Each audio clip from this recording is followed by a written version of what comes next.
Well, good evening, everyone, and welcome to this meeting of the Glenorchy City Council on Monday, 25th of July 2022.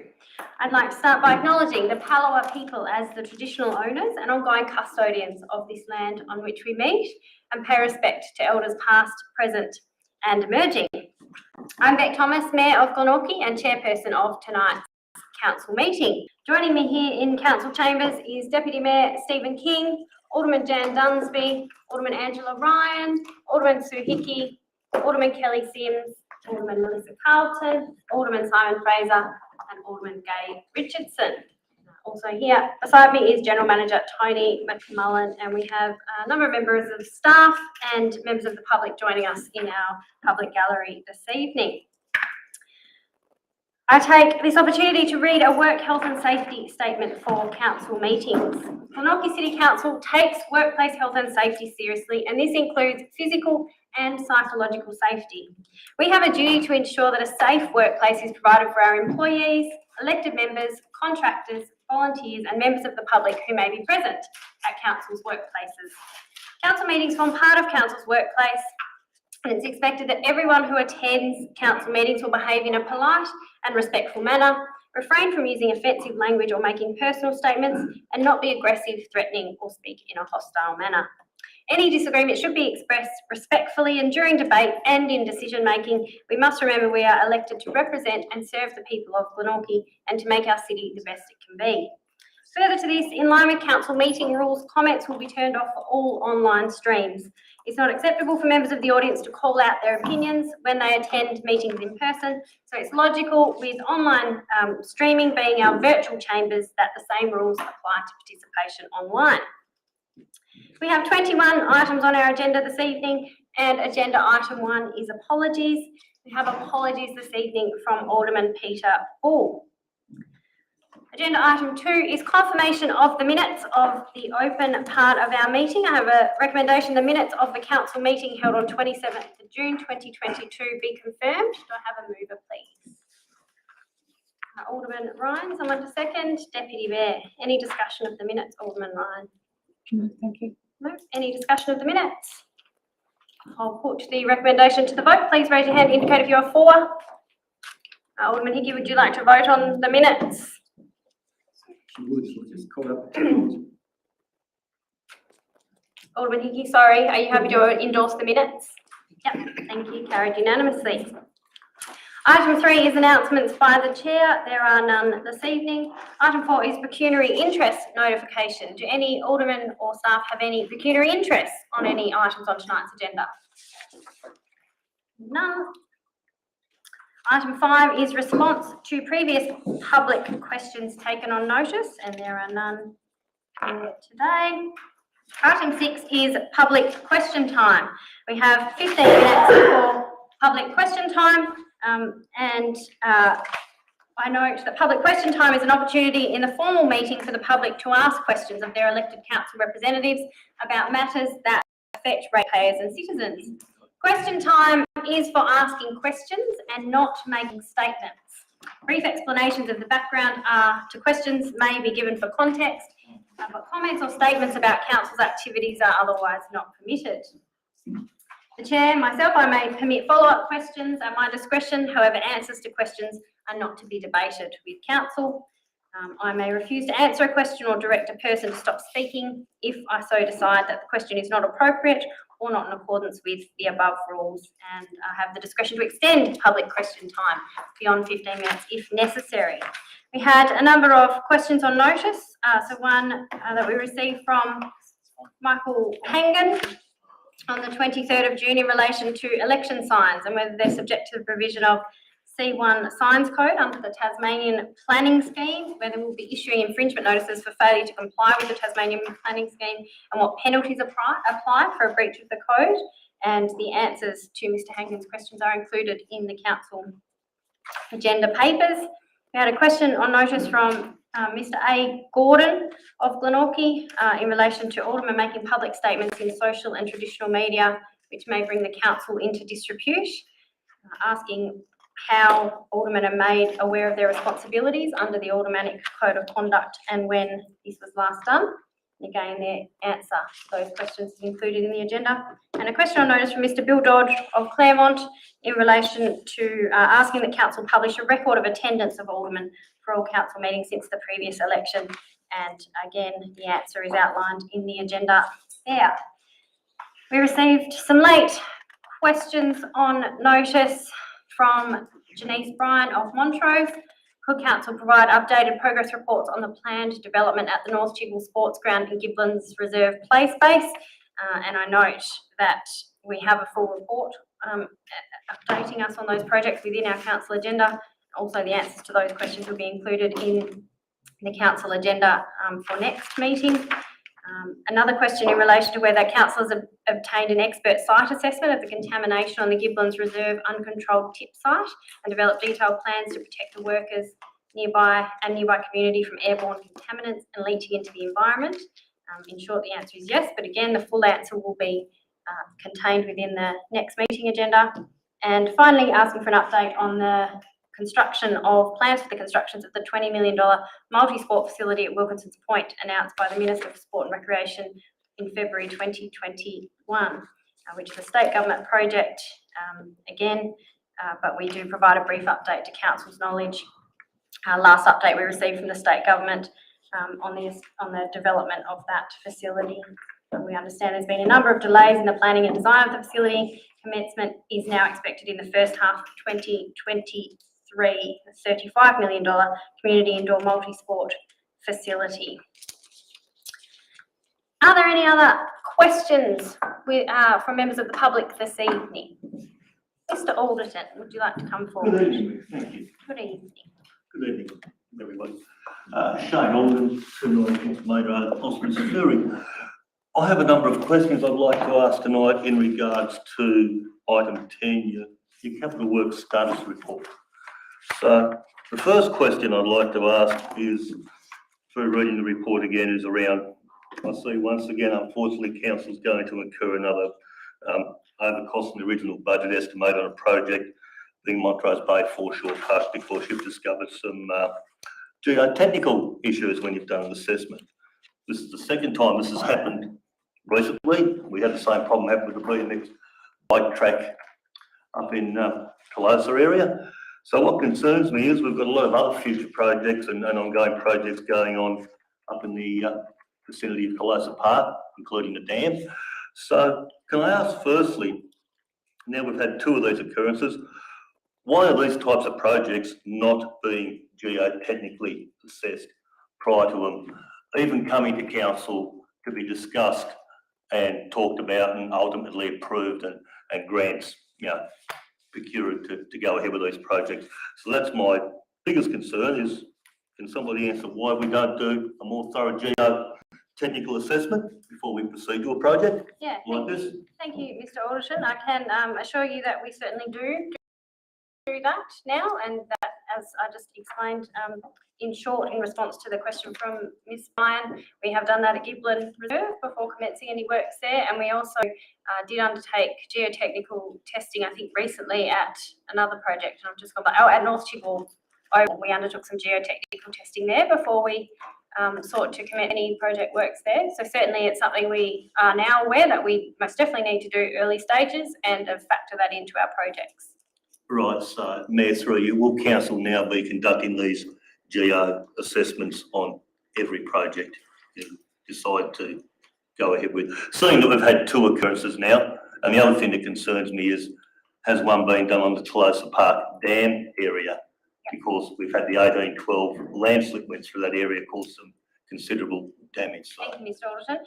Yes, we will undertake geotechnical testing where there is identified the need to do that, and which would be based on our analysis of previous use of the site, knowing what the soil and that the like is in that particular area. I might defer to the General Manager for a more detailed answer, but in terms of Colosa Dam, that's a different type of project, but I'll defer to the General Manager to try and answer that one. Yeah, so obviously we undertake a range of projects within council.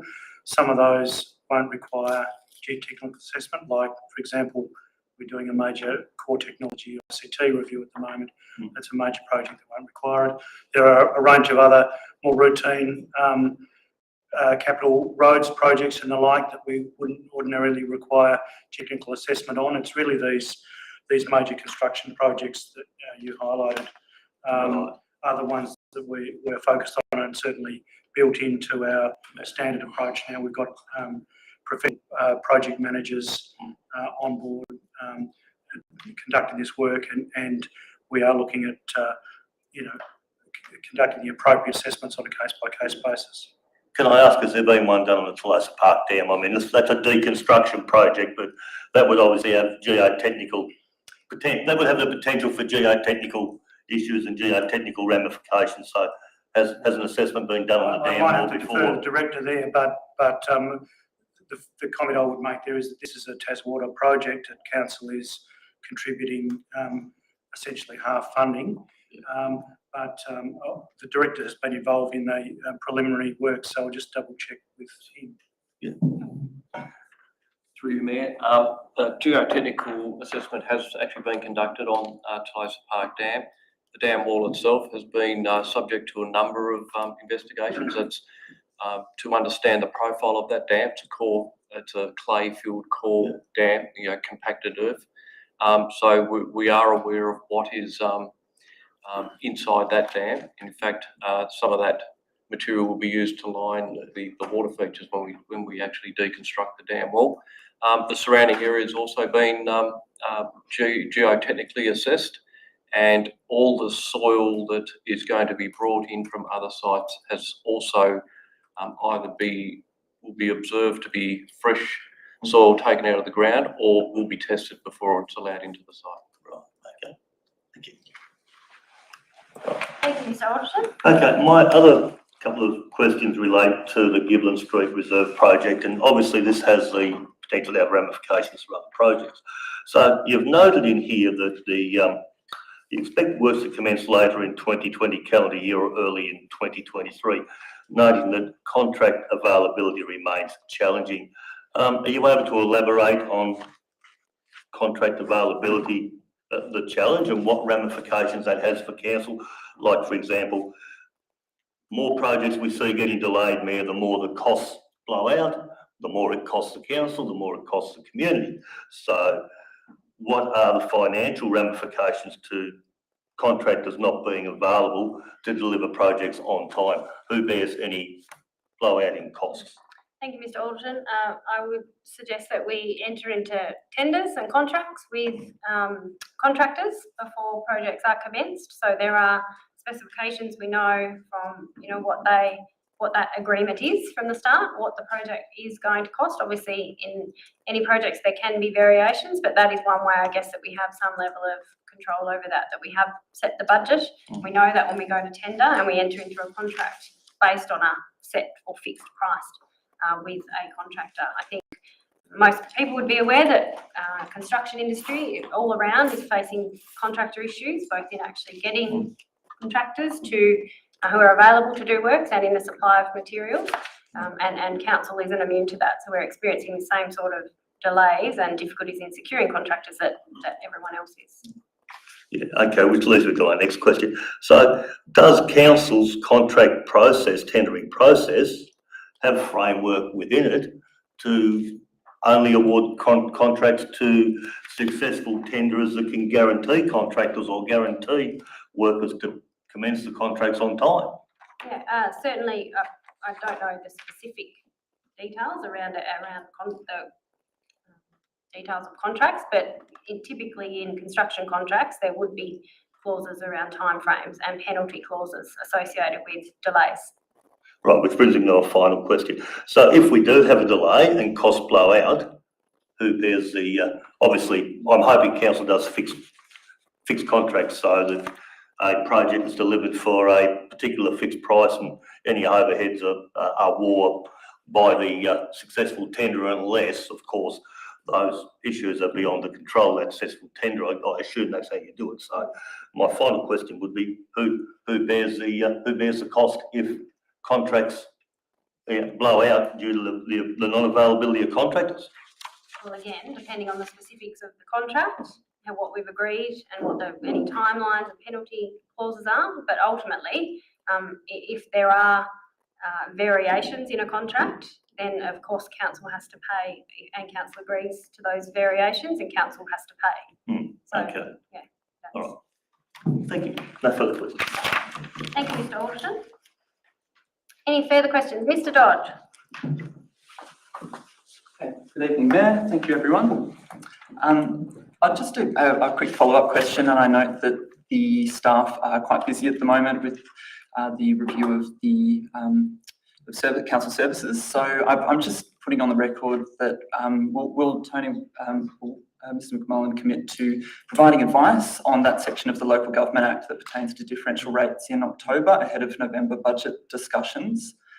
And just flagging with the Claremont Hotel's decision to pursue 4 a.m. extended hours for its poker machine opening hours, that's really underlining for me the urgency of council using what levers it has available to limit the harms of poker machines and limit the profitability of poker machines through differential rating potentially. So I'm really keen to get advice on that in October ahead of November budget discussions.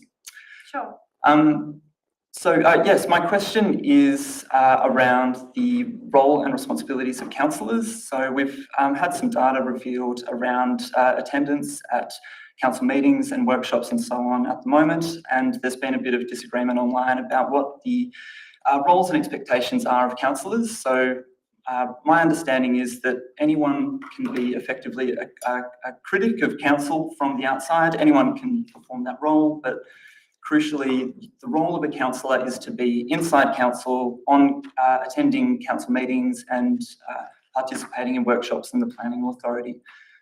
So my question is to Alderman Sims, whether you share that characterisation of your role as an alderman and whether attendance on these forums matters in your view. It absolutely does. Through the Mayor, I'd like to answer that. It absolutely does. And I did come in the first year or two with that sentiment in mind. I'd come from training and facilitating, moderating and consulting. So that just basically was very much workshops full time. I was very disappointed in the outcomes of those workshops for the first couple of years. I found them non-productive and very groupthink in promoting the outcomes and what you saw at the meetings, the kind of discussions that took place. I also found lots of my contributions are dismissed, very much what people can make of themselves, what they see at the public meetings as well. And I found doing my external research and coming in with that on top of that at the mandatory meetings actually brought better outcomes. I'd also like to put on the public record that my father passed away this year. I had to do the duty of looking after the family through that, so that took me away for a few months in a row.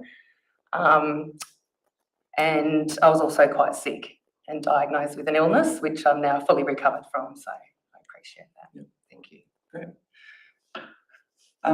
Very good. Okay, thank you. Thank you, Mr. Dodden. Just to answer your first question, absolutely, I discussed with the General Manager earlier today following up on the further review of capacity to differentially rate poking machine venues, and certainly we will undertake further research into that capacity. And I know you've provided some information on councils interstate who have undertaken that approach, so we'll look into that, and certainly when we start, or when the council starts looking at budget for next year, because as we discussed last meeting, it will have to be incorporated into a decision around budget next year. So we'll make sure we have full information on that for that process. Thank you. Great, thank you. I've just received notification that it appears our live stream is not working, so I might just pause the meeting to make sure it is being recorded at least. Yeah, it's still on YouTube, and I think it might be back on Facebook. Oh, okay, right, excellent. Thank you. We will continue. Any further questions from members of the public this evening? Good night. Mr. Hangan. Thank you, Mayor.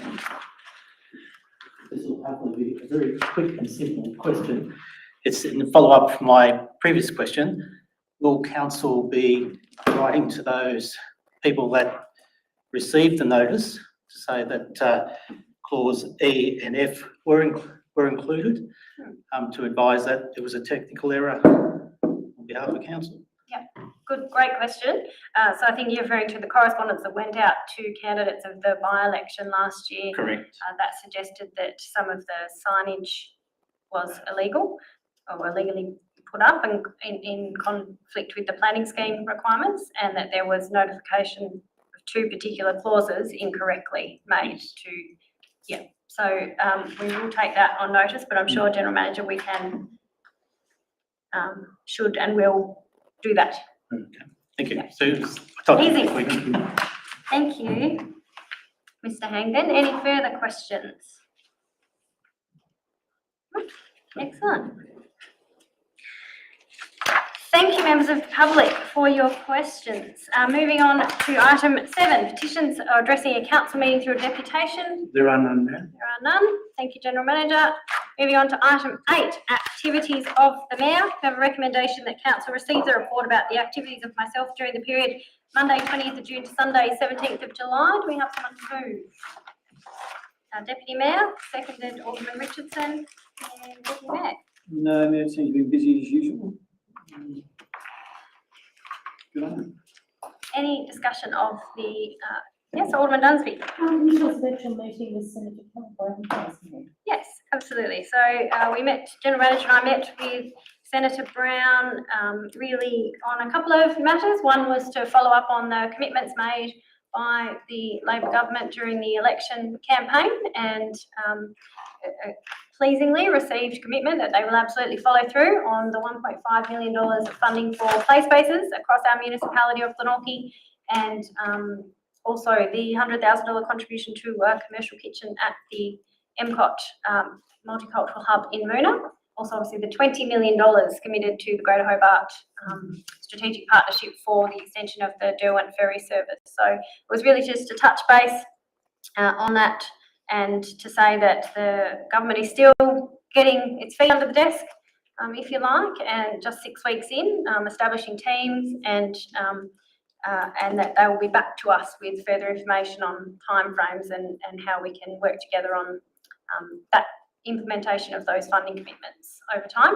We also took the opportunity to talk to Senator Brown about housing, knowing that it is an important issue for our community, and that we are fortunate enough to have a Tasmanian-based minister in Julie Collins, who is now the Minister for Housing and Homelessness at the federal level, and sought advice from Senator Brown on how we can best work with the federal Labor government to improve housing in our community. Again, her advice was, yep, we absolutely want to talk to you about this, but just give us a little bit of time to get our feet under the desk, as I said before. So it was a productive meeting, and she also advised us she has responsibility for road safety and heavy freight transport. So she, Senator Brown, has those responsibilities as well.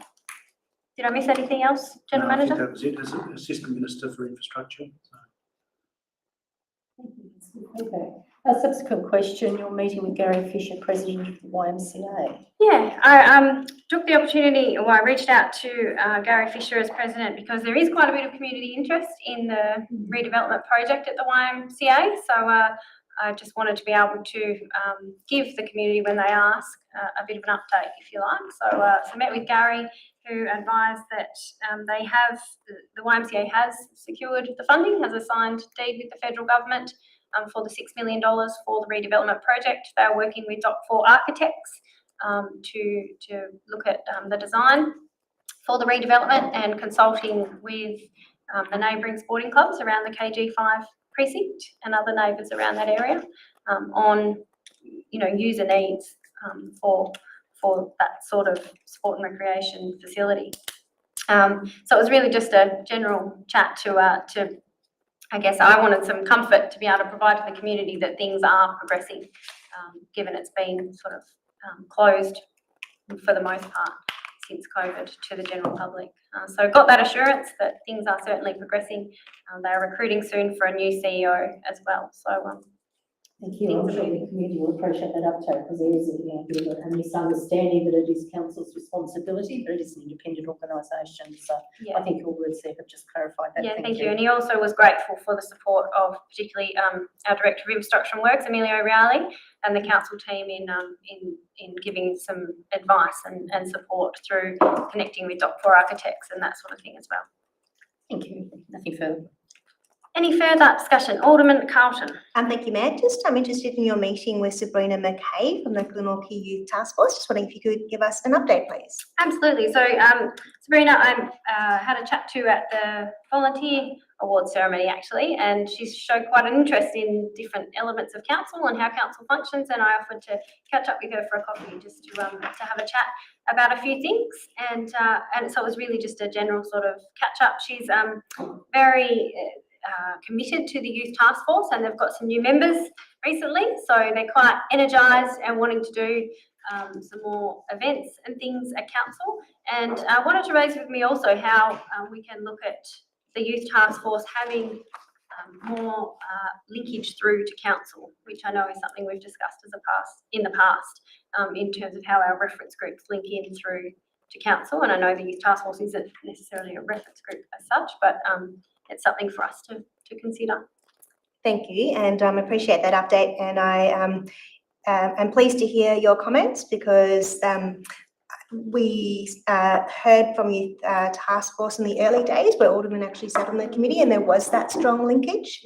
And over time, the way that they meet and the way that they operate has changed and evolved, but I do feel like we're actually missing that youth voice when we come to decisions. So I'll be really interested to see how that progresses and how we can make sure that they are a group that we continue to support through the great work that our council officers do, but that we actually do form a connection through to the council so that they do get the opportunity to have their voices heard through that way.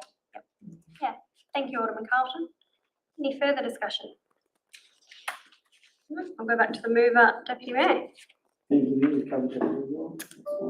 I'll put the recommendations to vote. Please raise your hand if you are for. Carried unanimously. Moving on to item 9, response to the review of the state planning provisions scoping paper. We have a recommendation that council endorse the feedback provided in attachments 2 and 3 to this report on the state planning provisions review scoping paper May 2022 and approve the submission of feedback contained in attachments 2 and 3 to this report to the State Planning Office. Have someone to move these recommendations. Alderman Ryan, someone to second. Alderman Richardson. Alderman Ryan. Thank you, Mayor. Sorry, just catching up. Okay. Just wanted to say that this was a incredibly thorough job that our planning department did in putting together this response. The Tasmanian planning scheme has only been in effect for about a year. We were the first council to undertake it. It replaced the individual interim planning schemes. So we're in a really good position, having had it for about a year, to advise the state government on what's working and what could be better. So I commend our planning department on a really thorough job of putting together a response. Thank you, Alderman Ryan. Any further discussion? Alderman Hickey. I'd like to support what Alderman Ryan has just said. It is a very detailed submission. There are a lot of things I like the consideration of, including the amenity considerations for home-based businesses and home occupation activities, given the whole dynamic in changing the way we work. I'm particularly thrilled that they've got trying to prevent buildings becoming derelict, because that is a major problem for councils. It's almost impossible to get a building condemned and removed. Also, the introduction of provisions to control hours for gaming and gambling activities, because I do think that affects the look and feel of the community, and certainly we've seen public interest in that. Also, issues around visitor accommodation, but the one I really liked was building on steep slopes because of the difficulty in access for emergency service access, and also about people wanting to build in bushfire prone areas. We do have to look at weighing up, what a person would like to do as opposed to the actual cost to a whole community should, Mother Nature take her revenge in some way, or his revenge maybe. But there's lots of other issues here in flood-prone areas. We do know that there's quite a bit of land in our community that has flood-prone problems. So I'd just like to commend the officers for trying to clarify what has been a very long, drawn-out process trying to get planning sorted out and trying to have the one planning scheme. And I know I think local government's been battling with it for many years, and it was very difficult to get everyone on the same page. But it's really good now to see it being worked out in a way that actually, it's going to allow planning officers to be able to make decisions that are really in the best interest of a whole community, and that for developers that they just don't get divided by one road and have completely different rules to the people on the other side of the road. So well done to Glenorchy City Council for what they have submitted. The only one I have a possible question mark over is prohibit election signs. I can understand their visual graffiti, but it might be a tricky one. Thank you.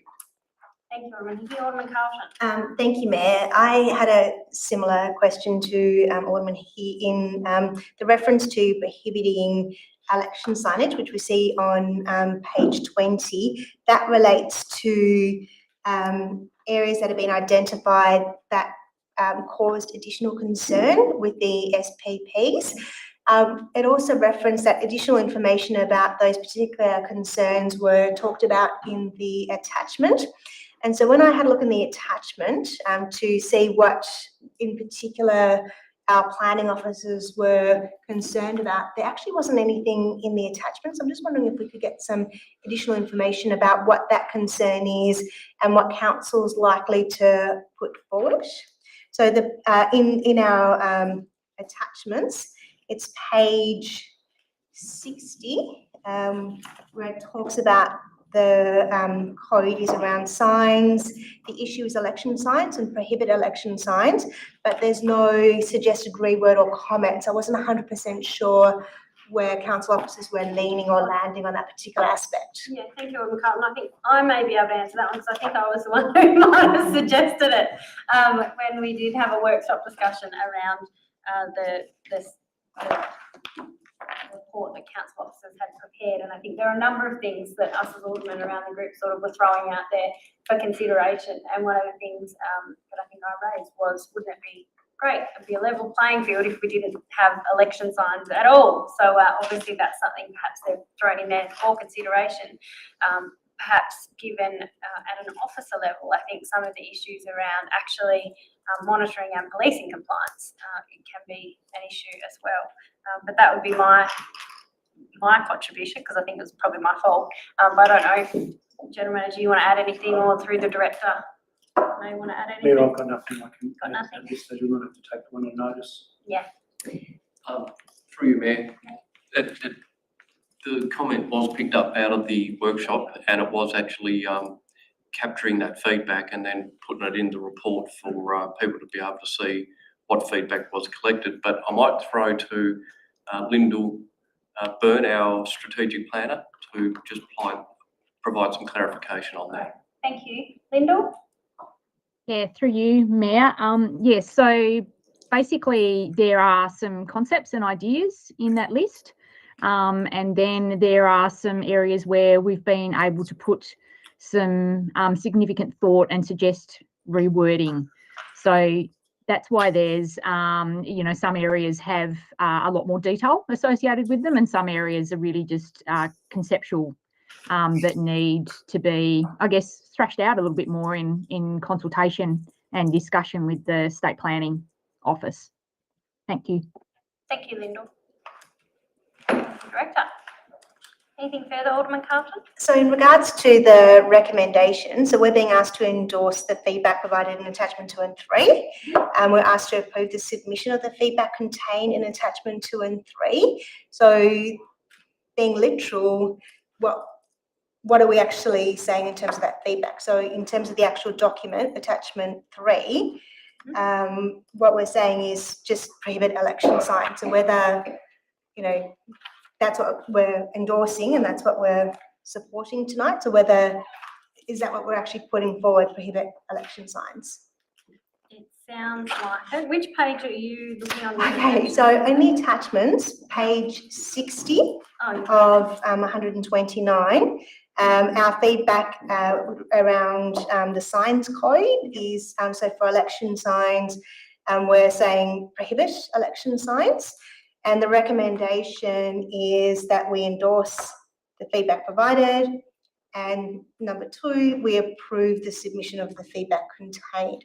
So what we're asked to do tonight is to approve that specific recommendation. So council's being asked to decide tonight whether we want to approve as a group that particular submission. So that's what I'm asking. Is that what we're being asked to do? Yeah. Yes. For submission to the State Planning Office for their consideration as part of their broad consultation across the state. Yeah. It's a five-yearly review that they undertake on the state planning provisions. Mayor, in the interest of a question, could I ask that, is it possible, given the way that looks very odd, as Alderman Carlton has just explained, that somebody moves a motion to just wipe out prohibit election signs? Because with retrospectivity, it doesn't look very sensible. Yep, so it would be, it would require someone to move an amendment to the motion. doing that? I'm not, I think I've already spoken. It's spoken, you still move. Yeah, can I still move the motion? Move an amendment. Yes. In that So case. before you do that, can I just, so there were other, that wasn't the only one, I think, that was sort of standing out on its own like that. And I might just get Lyndall to clarify, because I noted that other things that we raised in that workshop were introduce provisions to prevent buildings becoming derelict, introduce provisions to control hours for gaming and gambling activities, review or reduce provisions around visitor accommodation to address housing supply issues. So I just wonder, Lyndall, if you could perhaps let us Can I ask know. a question before Lyndall answers? My understanding was, as Lyndall has expressed, that these were just ideas. Yes. And I don't actually see the need to take them out. But perhaps it could be worded to say these are ideas that could be looked at, because this is a consultation process, and these are some of our ideas. It's not, we're not saying this is, Has to be. just have a look at it. But if we take it out, then they're not going to have a look at it. So perhaps the wording around that section could be Through you, changed Mayor, slightly. from my past experience, it's fair to say that there will be a significant process around this, and that the state government will not endorse anything it doesn't agree with. It's fair to say. I think Yeah. probably It's a moot point. Linda would back me up on that one. Yeah. The alternatives before council are either to leave it in there, and it'll probably be knocked out in the argy-bargy of assessing the application or the submission, or alternatively, if council is uncomfortable with it going forward, to remove it. Thank you, General Manager. Linda, would you like to add to that? Through you, Chair. Yes, so the again, conceptual ideas for a number of elements, which would require some further investigation and consultation around. So like derelict buildings, how do we form, a standard for that? That requires quite a lot of consultation and discussion, whereas some of the others have like quite specific detail where it's just a minor modification to the wording. So that's what we've included there. So I guess if council wants to remove that element about election signs, they could take that out as a concept. But the other issues are elements that have kind of been considered as like high level ideas and concepts that we think require further investigation. That's why they haven't got like a lot of detail associated with them in that second table. Thank you, Lyndall. Any further discussion? I would still like to test the mood of the floor, because I think having a derelict building is a really big risk with rats, vermin, homeless kids, arson. It's a serious issue. Whether we have a lot of detail on it or not is something that should be addressed.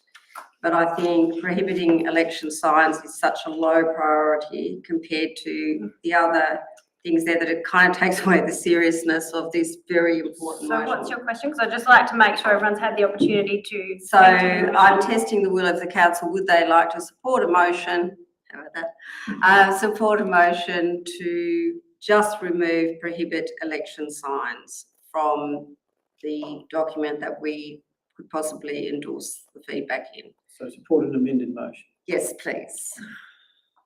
Any further discussion of the item? Alderman Carlton? Just a question. So if we were to go down that path, and if someone were to put up a motion, are there opportunities for us to still in future consultation put forward that concept or that idea around election signage? So would a motion then prevent us from in future putting that forward if there's going to be ongoing consultation? In 5 years' time, we would be able to, when they're reviewed again. So it might be, perhaps prohibit's a very strong word, perhaps it could be, I don't know, something else, or look. Review. General Manager, could I just check that that is actually not to go against the mayor, but to just question that theory that no one could actually put up an idea to planning at some stage within 5 years? Through you, Mayor, I think, and again, I'd seek some further confirmation from Lyndall, but my understanding is that this won't be an overnight process, that there will be further processes. So comments from various places will be consolidated. They'll then go through an assessment process, and then a proposed set of changes I would anticipate come forward for further consideration. This is only, I think, responding to a discussion paper from memory. So I suspect that we'd probably get the opportunity for a further bite of the cookie at a later stage in this process. But it might benefit from. Yeah, Lyndall's got her hand up, so there, Lyndall, would you like to respond? Thank you, Chair. Yes, I'd say this. I'd agree with the General Manager and your own assumption there. It may be that one of the issues that comes up is a review of the signage code and a review of the exemptions. So that would then enable council to get back into that and delve into more detail with that about that element. Mm-hmm. Okay. Any further discussion? Sorry, Ryan, do you have a question? I have a question. I'm not really convinced that we should take out the thing about the signs. I mean, I'm not particularly for this idea at all, but my question is, rather, because you think it makes it look less serious next to derelict buildings, why not change the order, put it at the bottom instead of the top? It is, I think. Yeah. It's not really worth the oxygen. So Yeah. No, it's not worth the oxygen. It's not. It's an idea essentially that the planning commission will probably look at and go, well, that's ridiculous. We're not going near it. So I'm sorry I raised it for the grief it's causing. Yeah, but so, just to speak to this moment, the General Manager suggested state government doesn't like it anyway. Doesn't really matter. What matters, but. Well, I guess I understand where Alderman Carlton's concern is coming from, because if we are suggesting this, then it's suggesting that we as a council think that election signs should be banned, and I think that's where you're coming from, Alderman Carlton. Is that right? That it's the principle behind it. It's not, you're right, thank you, Mayor. Yeah. Yeah, so, but, and that, if I can just respond, I'm not sure that's possible. Yeah, that was my concern, in that we're putting forward feedback, and that feedback is with looking at prohibiting election signage. So, And that's why I was asking the questions and keen to hear the responses as to where that came from and what's behind that. I'm still in two minds as to whether I'm going to support it in its current form, because I do worry about the fact that that does send a message that that's council's position, whereas I don't think that's actually council's position. I think, you know, as Alderman Ryan has said, that, you know, it's a discussion point. So it's not necessarily council's position. And to me, that would need to be really clear that council this is not council's position, but we are putting it forward for consideration. Sure. So Mayor, as another question, do you agree that council should always have the front page of the Mercury test with all their decision making, i.e. if this document, being a public document, was to be on the front page of the paper that the Glenorchy City Council wants to prohibit all election signs, do we not look silly? Well, I Did have a big question mark. yes, well, I agree we should consider the front page of the Mercury test, Yes. but I think most people in the community would be grateful if there weren't election signs. So I'm not sure we'd look silly. I'm not sure I agree with that. Through you, Mayor, if this submission went on the front page of the Mercury sales will plummet. So there you go, just guaranteed it. Mayor, I think just to help bring this to a close, I will put forward a motion that we remove the reference to prohibit election signage as recommendation 3. Yes. So moving an amendment. Just move an amendment that we keep recommendation 1, recommendation 2, and recommendation 3 would be that we would simply remove the prohibit election signage as part of this submission. Thank you, Alderman. Carlton, Through you, General Mayor, could Manager. I suggest that sub-resolution 3 could read, except that the proposed prohibition of election signs be removed from the submission. How's that sound? Yep, I'm happy with that, thank you. Accept Except, that. Yep. so Accept that. Yep. improving okay. those two, except that. Yep, okay. Seconded, Alderman Hickey. Yes.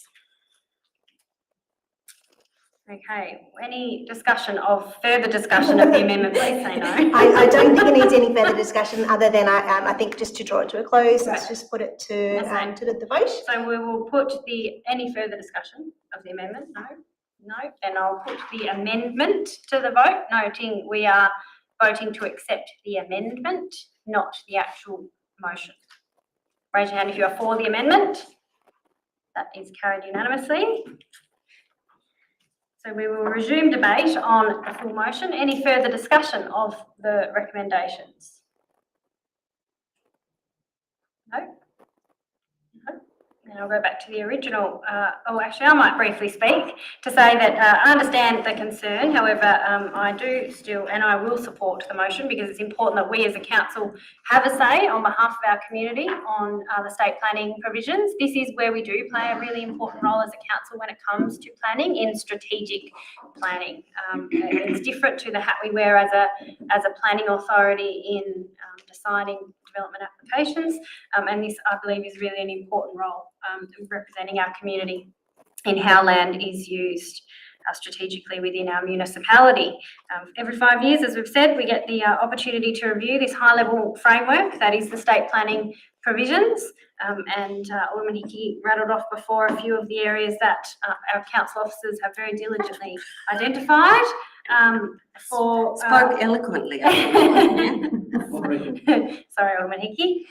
Spoke eloquently about the points that our council officers have identified for consideration, and hopefully this time we will receive a response from the Commission, because I know we did put in a submission in November 2020, the Section 35G report, when we were finalising our local provisions schedule, identifying 7 issues with the state planning provisions, and one of those really important issues was the lack of consideration of stormwater management within the state planning provisions. And that's something that we have moved to address internally as a council. And we're one of the first councils to identify that was an issue with the state planning provisions, that stormwater management wasn't appropriately considered within the state planning provisions. And we've adopted our own policy in order to make sure that is dealt with in our municipality. So that's one of those 7 areas, but as we've talked about, also some other areas around derelict buildings, provisions to control hours for gaming and gambling activities is another important one for our community. So hopefully they'll consider that issue, and we will receive a response this time. So I'm happy to support overall that we make this submission, although I would like to see election signs prohibited. Put that on the record. I'm happy to support the recommendations. Anything further? Back to the mover, Alderman Ryan. Thank you, Mayor. I really don't care one way or another. We support banning election signs or not, but I'm happy to support the amended motion. Excellent. I'll put the recommendation to the vote. Please raise your hand if you're for. That's carried unanimously. You always set the example, just not putting it Yeah. See what Practice what I preach if I go again, yes. Item 10, Capital Works Status Report. You right, General Manager? I was just going to ask whether you. Oh, yes. Thank you, General Manager. We're up to that item already. Capital Works Status Report. We have 3 recommendations before us. And the General Manager would just like to make a suggestion in relation to recommendation 3. Thank you, Mayor. A couple of the projects that we considered as part of the consideration of the capital works budget in Green Shoots and Zinklink, those projects were part of the status report, and there's a recommendation here that those projects be removed from Council's capital works program. As part of the budget considerations, there was a question asked as to whether or not, given those 2 projects were funded under the economic recovery program under the state government's local government loans program, whether in fact we were able to substitute other capital projects. The advice that I've received today from a senior officer at the Treasury is that they do not have a problem with substitution projects, provided they are within the relevant program guidelines, and given that the money has already been drawn down, they don't see a problem from a timeline point of view. And all they simply ask is essentially notification to enable them to update their website so that there's up-to-date information about the projects that have been identified as part of the program. I guess the question then is what are those substitution programs, projects? And what I'm suggesting is that that part 3, which was suggesting effectively that we repay the funds, return the funds to the state government. That a substitution recommendation 3 would be to direct the General Manager to bring a report to the 29 August Council meeting investigating the potential to substitute suitable capital projects to replace the Green Shoots and Zinklink projects under the state government's local government loans program. So this would provide an opportunity for Council to consider in August any suitable projects to replace Zinklink and Green Shoots.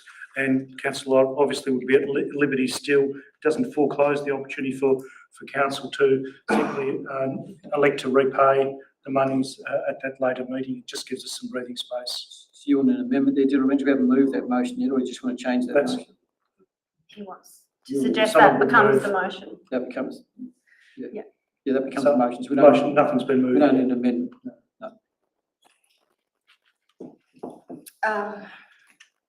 May I ask a question? Mhm. Given there's been a bit of angst about the Zinklink, and I understand the report, I was quite okay with that, but I do think it's one of those imaginative programs that could be looked at somewhere into the future. So it's not about just removing it holus bolus. Could we put it on, leave it on the shelf and continue it there so that we can have it as an offering for future government elections or with lobbying or other things like that?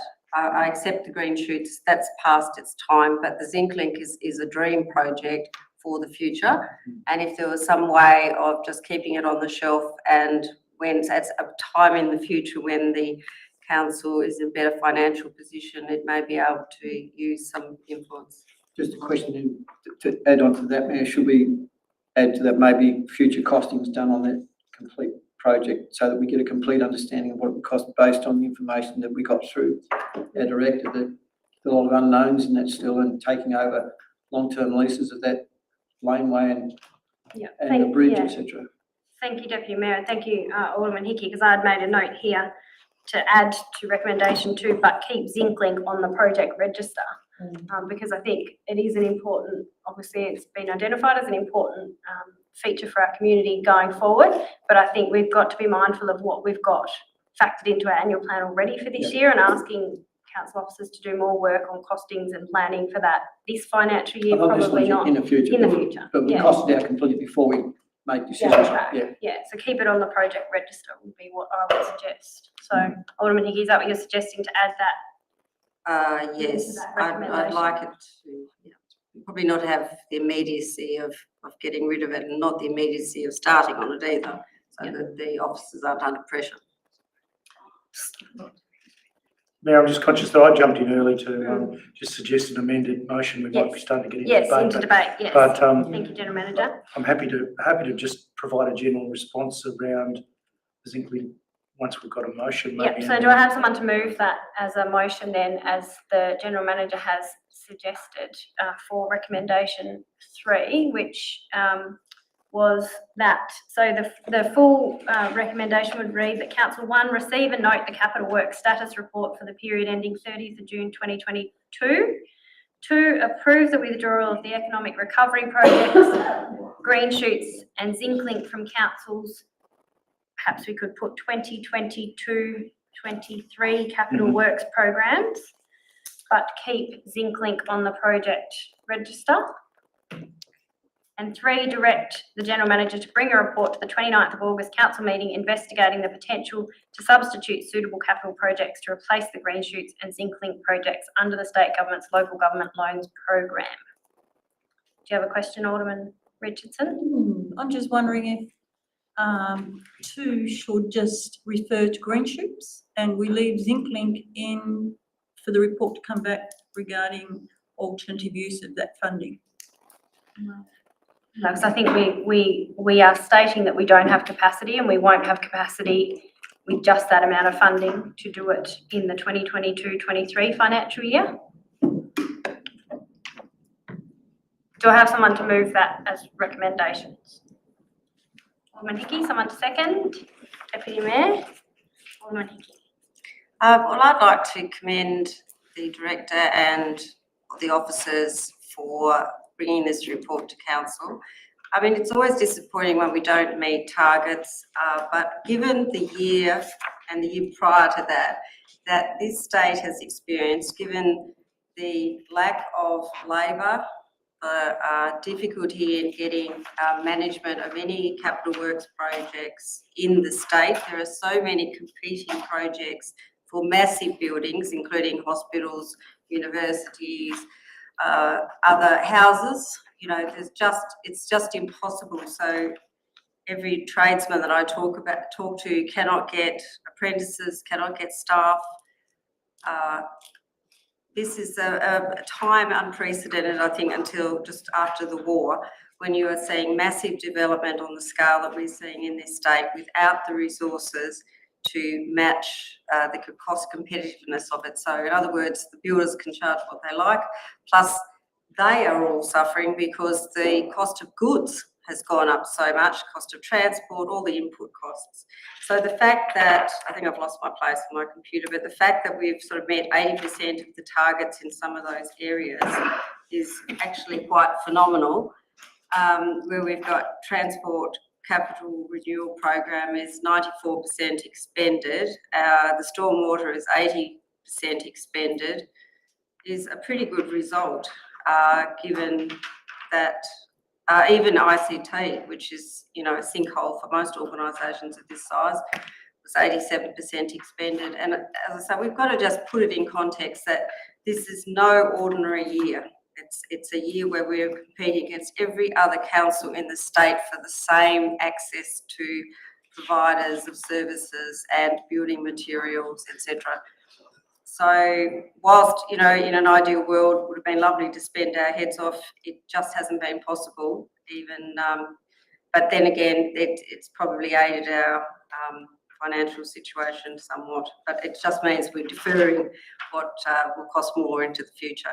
However, having said that, I think we've been kept abreast this year. I've been very impressed with the reports that we've been given.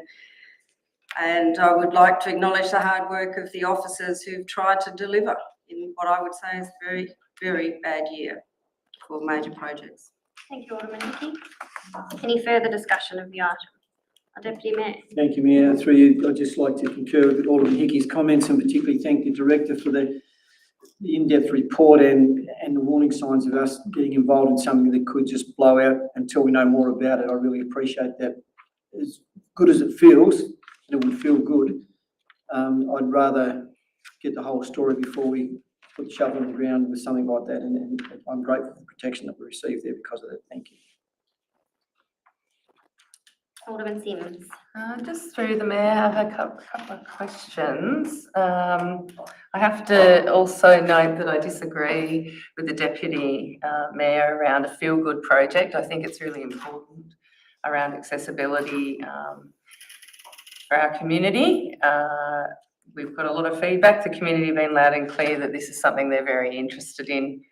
And Cycling South and Tas Bicycle Network adopted in the Greater Hobart Cycling Network a map that's been adopted by their committee and it's working on this plan. So it seems that the experts are in agreement. It's good to hear that we're looking at just deferring this until the next budget rather than shelving it. That's really important.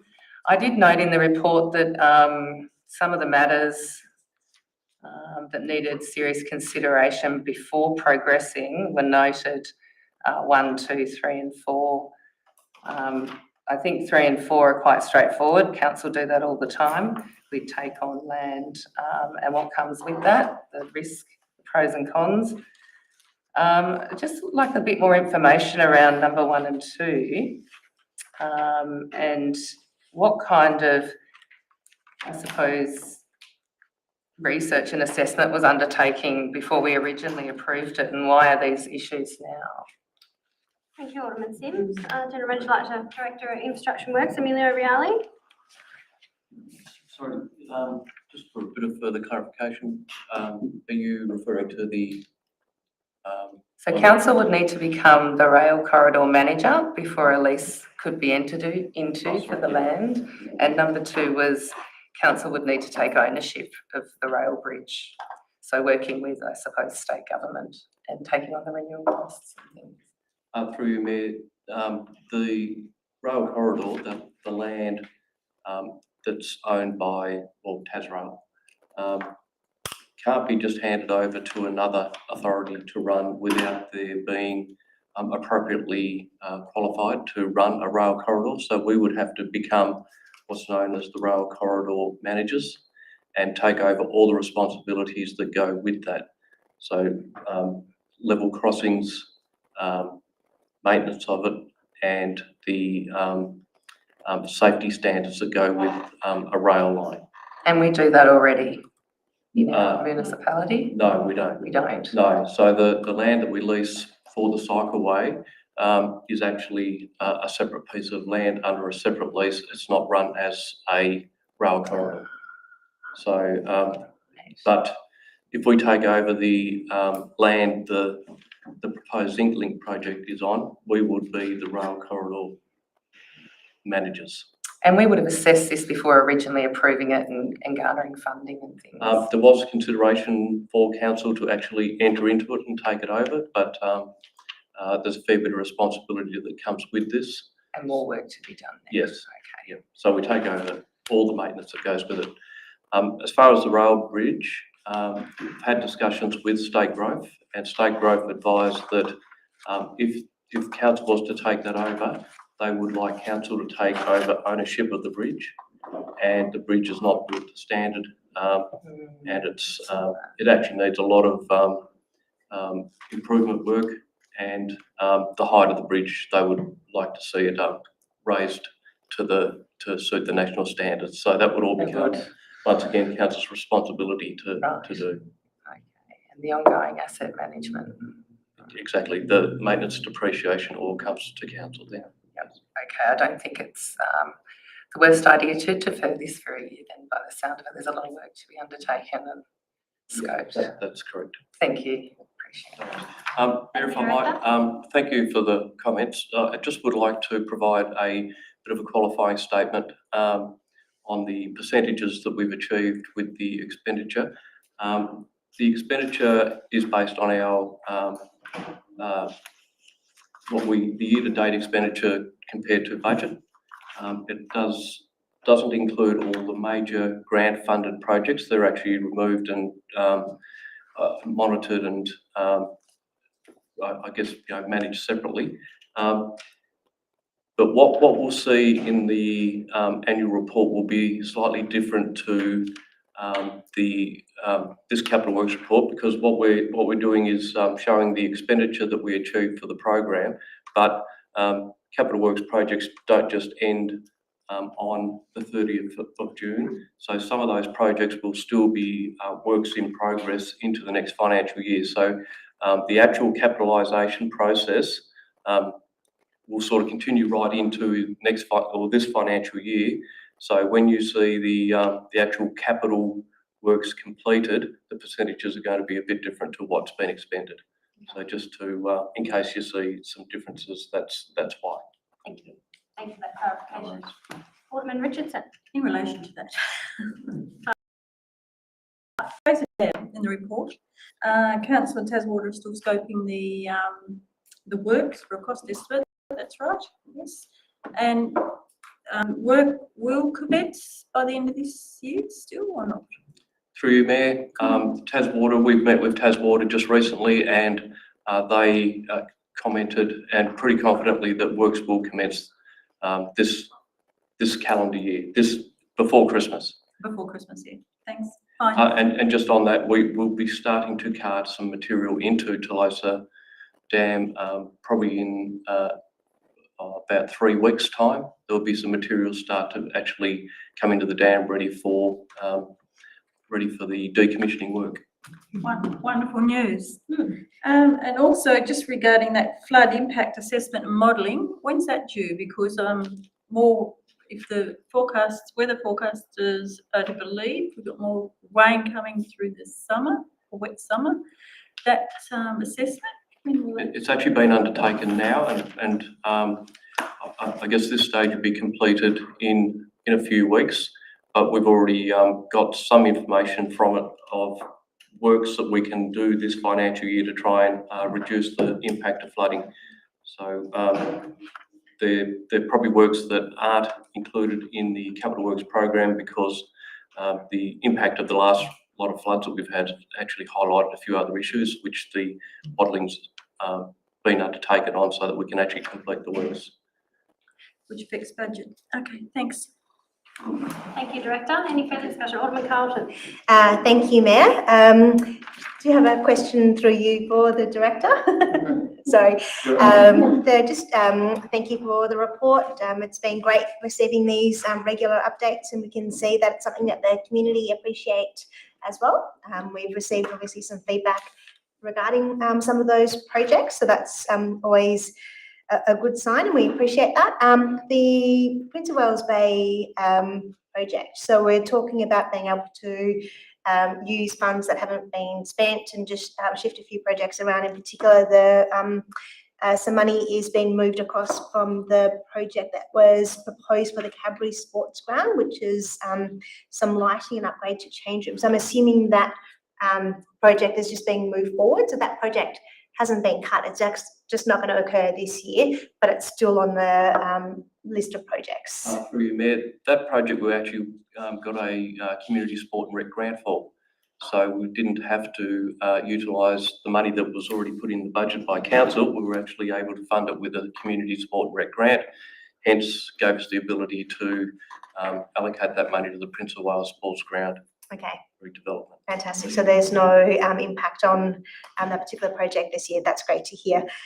Just in regards to the Zinc Link, so we did have some conversation earlier around, we understand the need to withdraw that from the Economic Recovery Project, the $200,000, but there was discussion around the table about keeping that on the list of projects, and just quickly rereading through the resolution, whether we needed to make a minor amendment to 2, which puts forward council's view that we're not necessarily shelving the project. I had read that. I It's had read out actually- an amendment to that one, but it just hasn't gone up on the screen. I think, is that right, General Manager?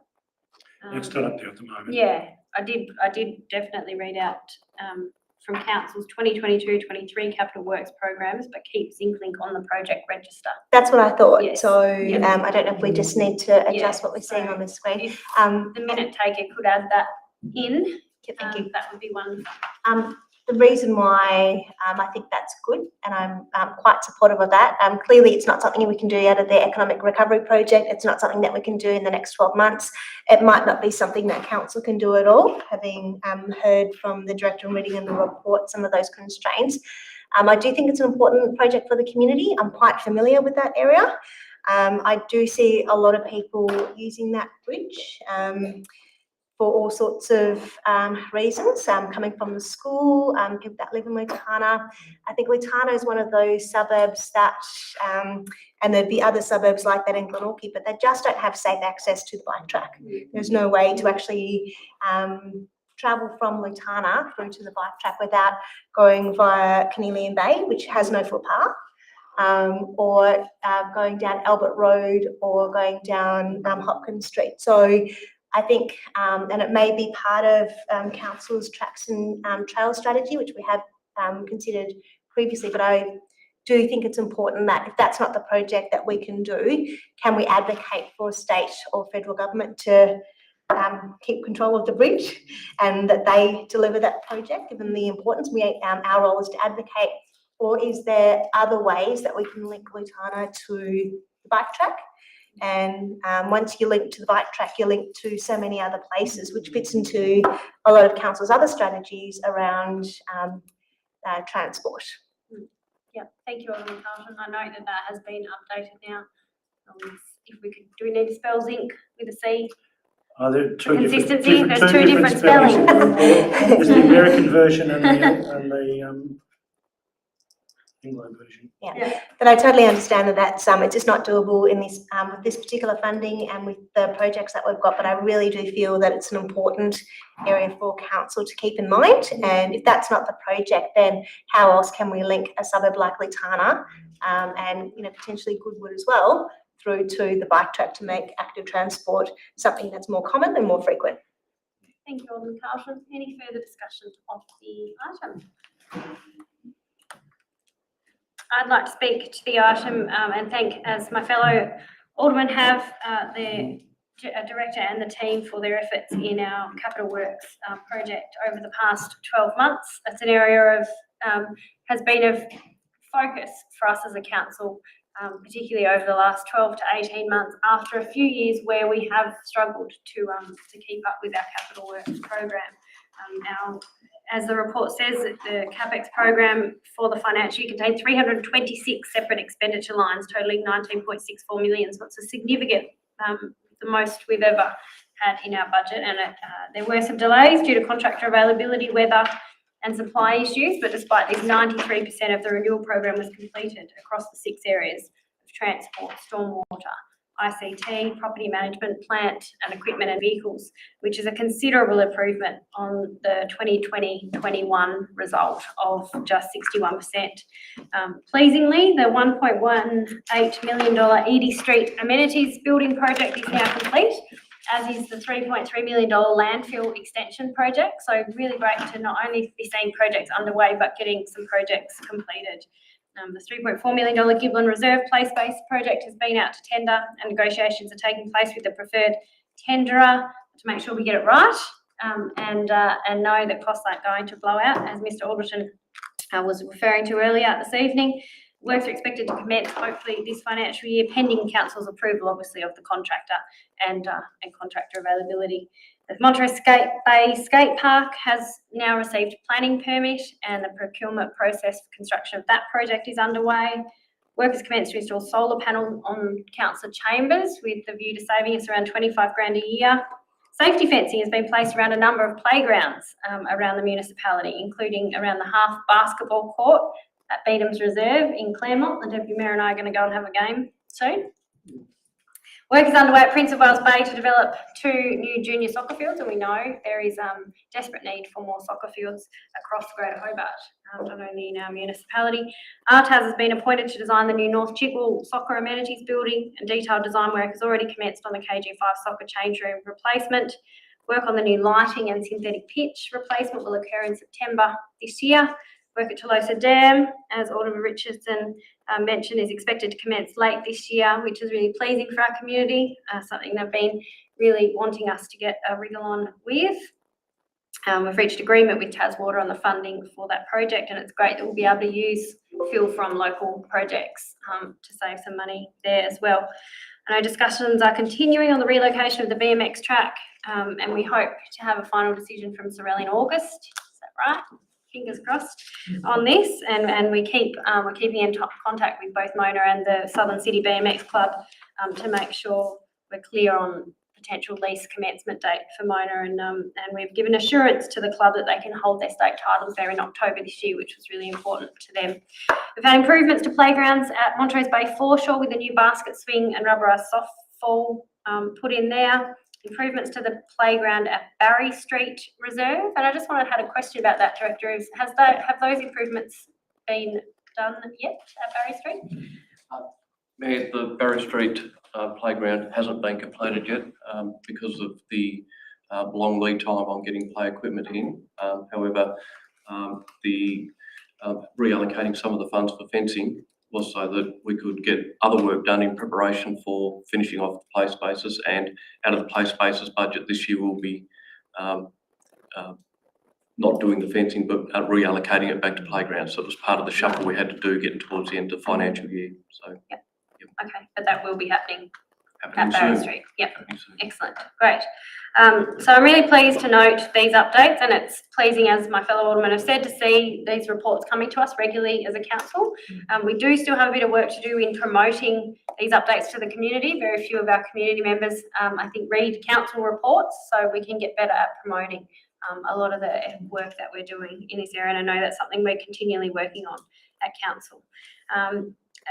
Really appreciate the discussion and the suggestion from the General Manager around the Economic Recovery Loans Program. I know having an interest-free loan can be useful to us at council. We do have relatively low debt, and if it means that we can use that money to get some more things done for our community in a shorter time frame, then I think we should take that opportunity. So I appreciate the inquiry that you made with Treasury today to see if we can explore repurposing, and look forward to that report coming back to August. I'm very supportive of that recommendation.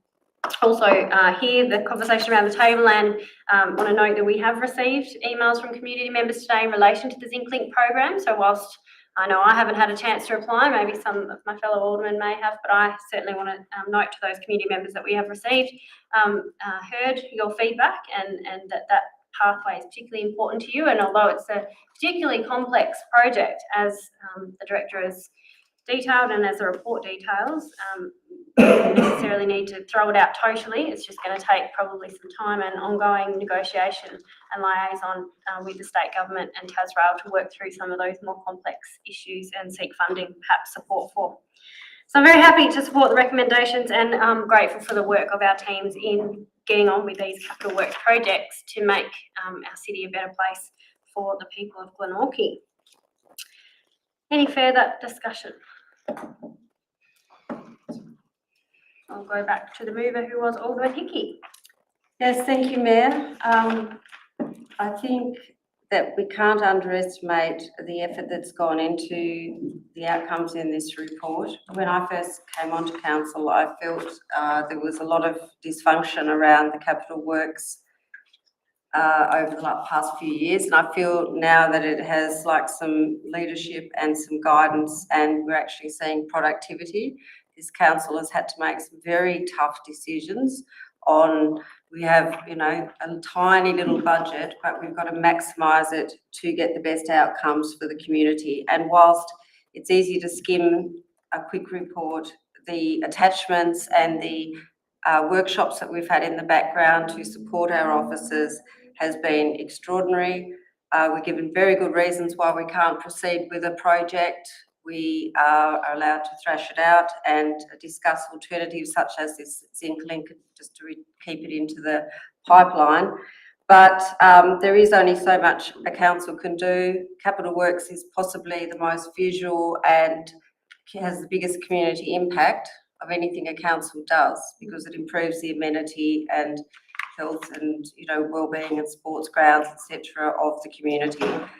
We'd obviously love to see every toilet done up, every sports ground fixed to a standard that's, you know, of a really high competitive nature, but it's physically not possible. It's also not possible in a, as I described before, an extremely difficult year to get procurement. But having said that, I am confident to stand behind our officers and say that I believe this is a very sensible report, and it's also focusing on the fact that if we can't get project A delivered, we whip in project B. So we're not standing around waiting for things to happen. We are constantly trying to juggle priorities and maximise the budget wherever possible. Clearly, going forward, I think all councils are going to have to look at sharing resources as a minimum, if not more amalgamation type of enterprises on certain things, because it is physically impossible for a small community to fund the infrastructure that the community demands going forward. But having said that, I'm very happy that we're retaining ZincLink as one of those ideal future projects to lobby for. And I agree with the addition of 3, which is to direct the General Manager to look at alternatives for the final year of the interest-free loan. If we can maximise $10,000, $20,000, so be it. Thank you. Thank you, Alderman Hickey. I'll put the recommendations to the vote. Please raise your hand if you are for. That's carried unanimously. Item 11, making of public spaces and infrastructure bylaw. We have a recommendation that council note the initial consultation submissions and the proposed alterations made to the recommended bylaw as set out in attachments 1 and 3. Resolve under section 161 of the Local Government Act 1993 that it makes the public spaces and infrastructure bylaw in the amended terms in attachment 2 for the purpose of facilitating the use of public places and other infrastructure in the City of Glenorchy for commercial and cultural activities. And 3, authorise the affixing of the common seal to the relevant documents. I have someone to move this recommendation, please. Alderman Dunsby, someone to second. Alderman Fraser. Alderman Dunsby. Thank you. This is obviously a process that has been a long time coming, and there's been a lot of time from us as council have input to it. There's also time that's involved when it goes for consideration as well. So we're finally seeing it coming before us. Excuse me. And it will be covering various different aspects that are described in there, the areas where we can apply penalties and to oversee it. So have you opened up for further discussion? Thank you, Alderman Dunsby. Alderman Fraser. Yeah, just wanted some clarity. So as part of this this process, I can see that a letter's been sent to the Director of Local Government, asking for a certification of the regulatory impact statement. Obviously, this is all part of the process of creating a bylaw. That has been approved, which is great, but the Director of Local Government did have a fairly extensive list of issues, but, you know, I guess constructive feedback about how this bylaw could be improved. And I just really wanted some clarification or maybe reassurance through you that these things have been taken into consideration, the issues that have been highlighted in that letter. Thank you, Alderman Fraser. Question? Senior Legal Counsel. Yes, our General Manager will defer to our Senior Legal Counsel, Michael Jarks.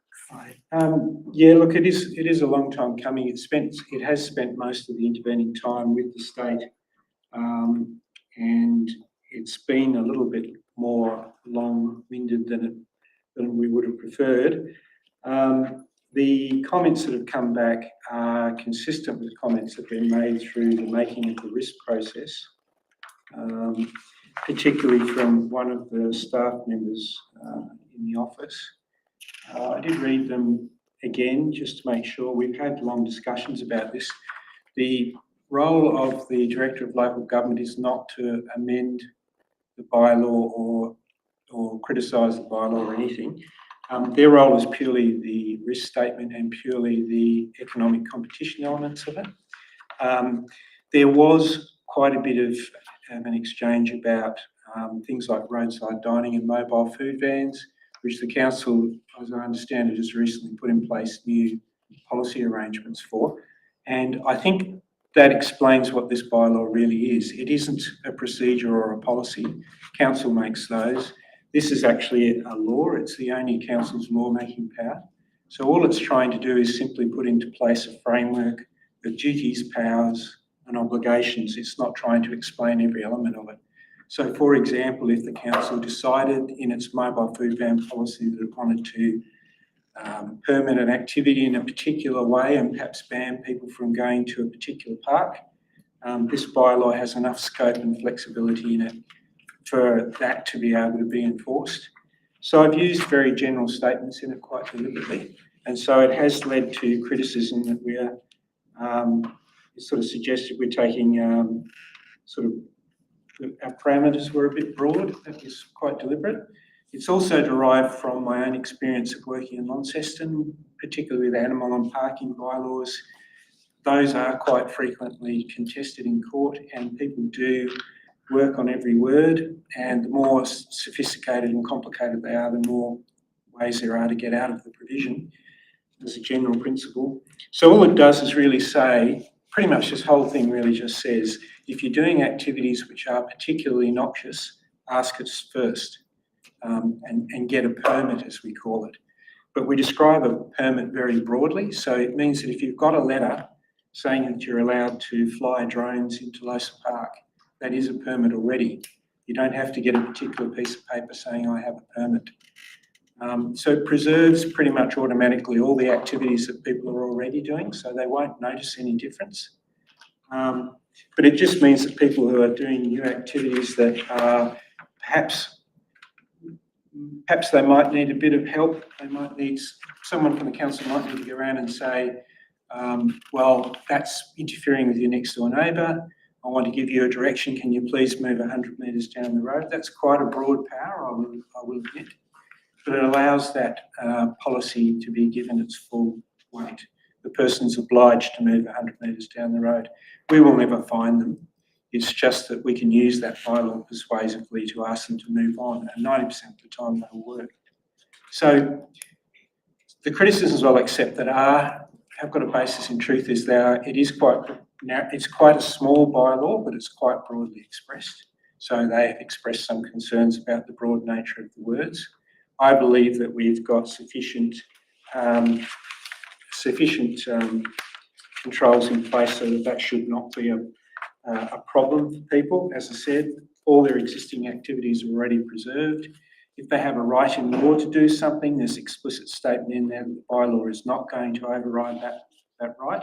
So if a person can fly a drone in a park below 500 metres, which I don't believe they can, they're still going to be allowed to do that. Because if the castle rules allow it, then the bylaw won't conflict with it. But it's meant also to be flexible because we want the flexibility to be able to adapt to things as they change. So for example, if we have a particular problem, perhaps with a certain type of behaviour in an area, we can publish a sign or we can give an authorised person the power to go and deal with it without having to rewrite the entire bylaw, because this one took 2.5 years. And they can't really be easily amended once they're in place. So it does put a little bit of pressure on it to us leave it a little bit broad. So I accept the director's comments as being valid, but they don't necessarily result in us needing to change the bylaw in my view. One area that we did change was a quite explicit comment about some of the general manager's powers and the way that was being used, where they should actually be talking more about the council rather than the general manager, and then you should be allowed to delegate the powers that you want the general manager to have. So we've changed that because that's obviously a structural problem we need to fix. It is, all I'd say is, I don't agree with all the comments in the manner in which they're expressed. I do accept there's a rational concern. I believe that we've taken adequate measures to make sure that that power is constrained and used very sparingly. It is intended to be more of a persuasive document than something you would try to take to court.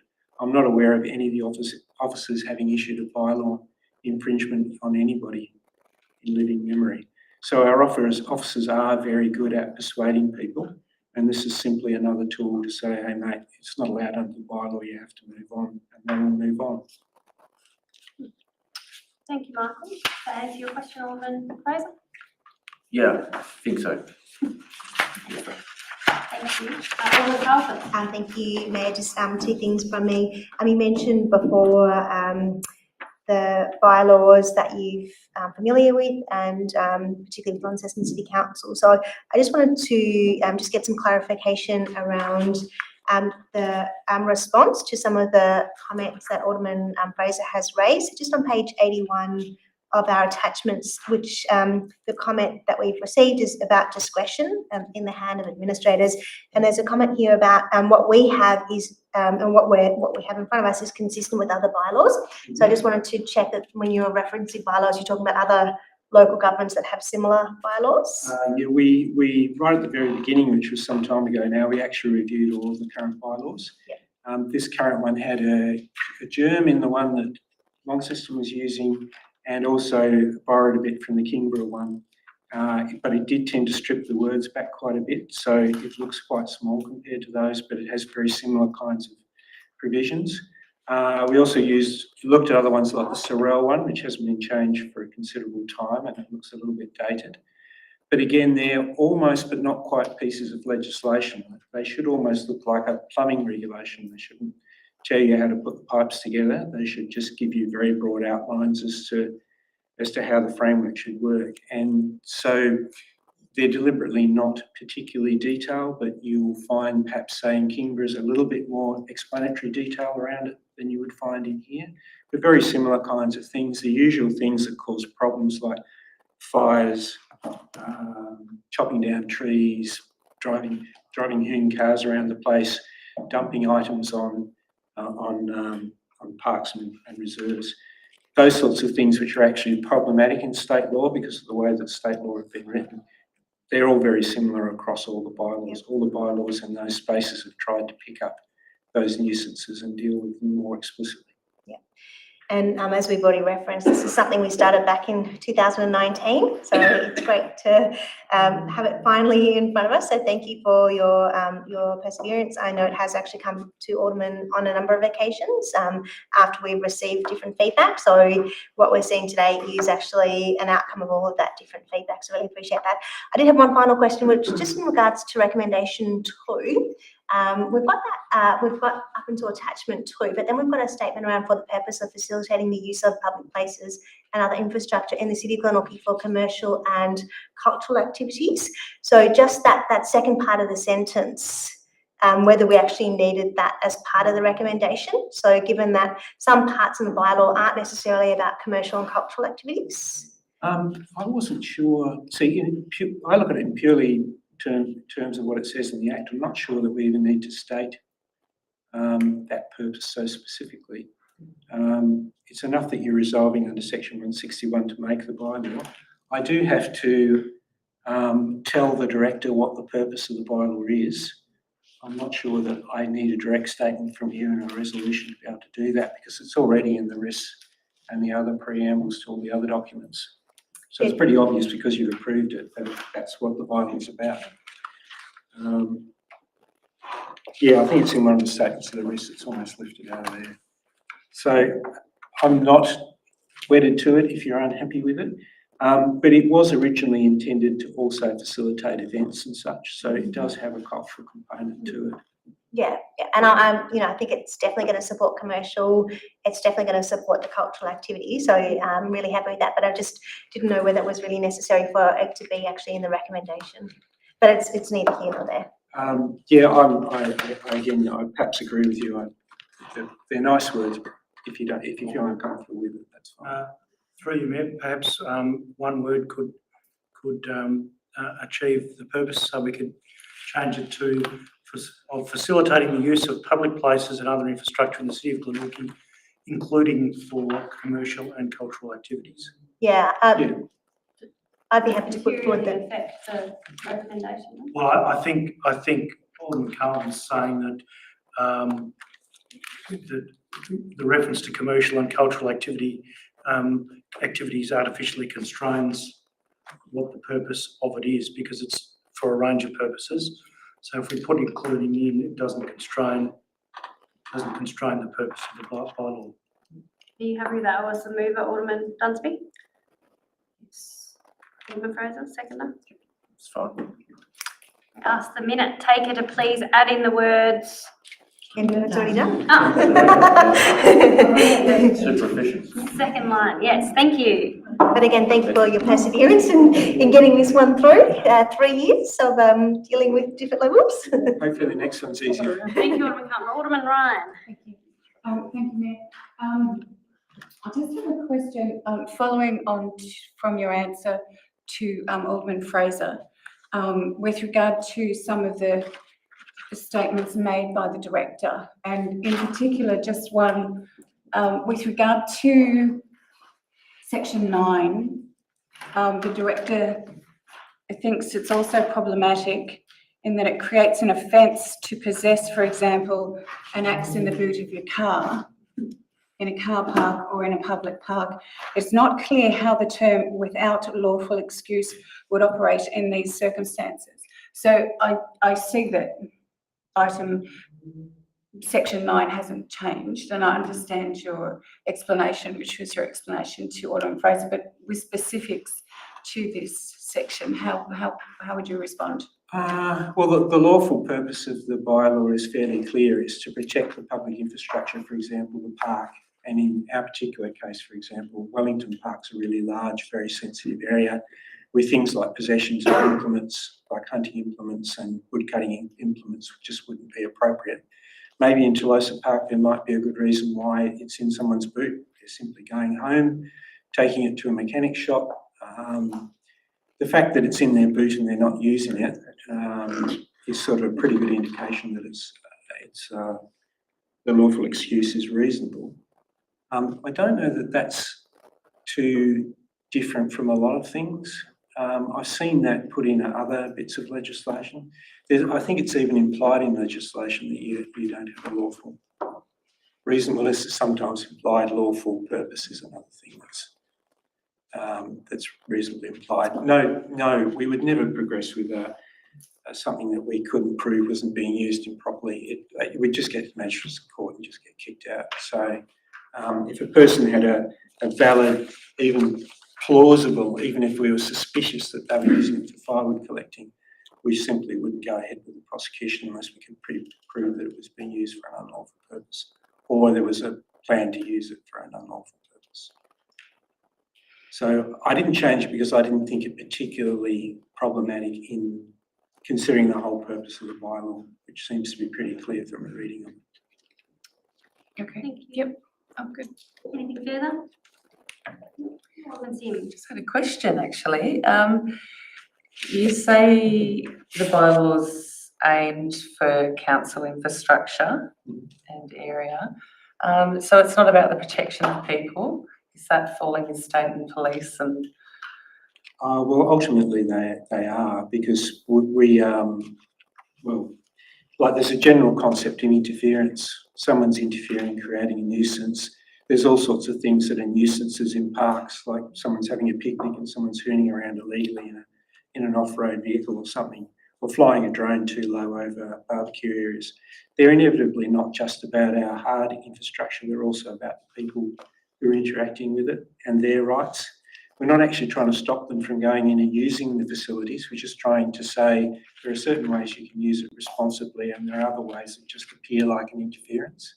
So if you have any doubts, please ask. Can I have a really loud music thing on at my whatever event in a park, or something like that. But everything we do is about people. There'd be no point if it was, even our stormwater infrastructure is about protecting people's homes. So they're all sort of interrelated.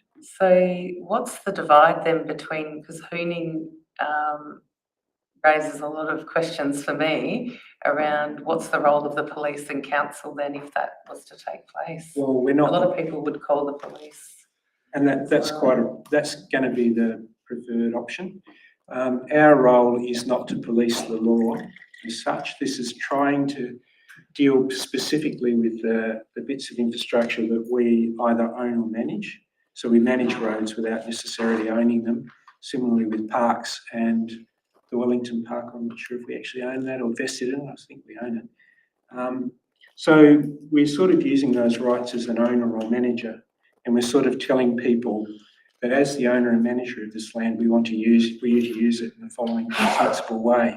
We're not proposing to become another police force. And our officers don't have powers of arrest or anything like that, so they can't strong arm people or if something got difficult, they themselves should be calling up the police for assistance. We're not dealing with breaches of the peace. So is it fair to say it's more of a deterrent and a way to manage it? Yes, I'm trying to think of some specific examples that come to mind. But we have had issues before with kids who have guns, for example, in Wellington Park. I think the general reaction is to sort of say, get your guns and just leave, rather than necessarily issuing them a fine. And we'll probably get a response which we prefer not to get. And then the next response would be to ring up the police and ask them to intervene if it's an illegal use of firearms, rather than us doing something ourselves. Thank you. Thank you, Michael. Any further discussion? I'm happy to support making of this bylaw. It provides clarity for our community and for our officers in the management of our of activities in and use of our parks, our watercourses and roads. Provides a framework for community members to lawfully undertake activities such as roadside vending and events in public spaces, flying of drones and the like through a permit process. That's something that we have been lacking. I do note though a bylaw is really only effective if it is well promoted and compliance with it is monitored and enforced where necessary. So the question I have is whether we've developed some sort of communications plan around how we're going to promote this to the community so that people know of the permit requirements when they are required to get a permit and how will compliance effectively be monitored and enforced. I think it's actually got to be backed up with probably some more policy and procedure work, because we've put in place the powers that give people the option of doing things. Now they've got to be more specific and have more detail. So that's already happened with the mobile food vans and roadside, which was very topical. We already have a lot of, or some policies and guidelines already in place about the use of certain infrastructure, but the areas will need to go back and develop more permitting processes, and also we'll have to come back with delegations. So for example, we'll come back with a list of things that might say that the manager of infrastructure has the power under clause 6 to issue a notice or something like that, or a permit. But there is a little bit of detail in there about the permits and how you can get them and when we can refuse them and how you can get a right of appeal already. But more around things that we will and won't allow. I think that it's got to go back to the sections to develop it a little bit more detail than this. If I'd have done that in here, it would have been a 150-page document. It wouldn't have been suitable for a bylaw. Yeah, I guess I'm just interested in that, there were no submissions received during the consultation period. So I feel like the community awareness of this will be relatively low. Yeah. So we do have some work to do, and I think that's important that that we undertake that process through our comms team. So I guess I just wanted that noted, that needs to be part of the process. Yep. Through you, even if it's simply to say the bylaw has been adopted and it will impact on these things. We've got existing supporting policies for these, and we'll continue to be developing further policies around other aspects. Yeah, it's not often that council uses this lawmaking power, and as we've heard, it's a very long, drawn-out process to do it. So I think it is quite a significant thing to do as a council. So it needs to be, it's only as good as the implementation, though, I guess. Thank you. All right, if there's no further discussion, I'll go back to the mover, who was Alderman Dunsby. Thank you. I actually have quite a bit of history with this bylaw issue. I didn't know a lot about it during my first term on council. Very early in my term in council, it was brought to me that somebody had received parking infringements under two different ways, one including the bylaw. And then it was found that the bylaw had been expired then. So this email came to me in December 2014. So the timeline on it is extensive. And it's certainly something I chased up in last term of council. So it goes much further than we've actually discussed tonight. And this person was booked under the bylaw, so there has been a prosecution as well. I'm pleased to say we've finally got our act together and got it tidied up. You know, the time frame really disappoints me that it's taken this long. And even once you've got involved again for lots of different reasons, the process has been long, but we're here. We finally got here. It's taken quite some time. And I'm very pleased to hear you talk about the communications of it, that needs to be in very simple terms, because when the person wrote to me, it was so complex, nobody could work out why they were booked in one context and then another context for the same thing, that the same vehicle and parked in the same spot and things like that. So I'm very pleased to hear it will be clear and it will be communicated in those simple terms as well. Okay. Great. I'll put the recommendations to the vote. Please raise your hand if you are for. That's carried unanimously. Moving on to item 12, updated council policies. Thank you, Michael. We have recommendations that Council 1 adopt the updated dealing with unreasonable customer conduct policy in the form set out in attachment 2, 2, adopt the election caretaker period policy in the form set out in attachment 3, 3, authorise the General Manager to make any decisions necessary to be taken during the election caretaker period regarding the future service model for Council's childcare operations, including financial delegation, and 4, resolve to change the Council meeting scheduled for 31st of October to 24th of October 2022. I have a mover for these recommendations. Alderman Ryan, someone to second? Alderman Richardson. Alderman Ryan. Thank you, Mayor. I just wanted to just say something about the policies. The first, dealing with unreasonable customer conduct policy, is an update of an existing policy, which actually came before the audit panel at the last audit panel meeting. It was, sorry, it was, the review came about subsequent to audit recommendations as a result of the customer service complaints management audit.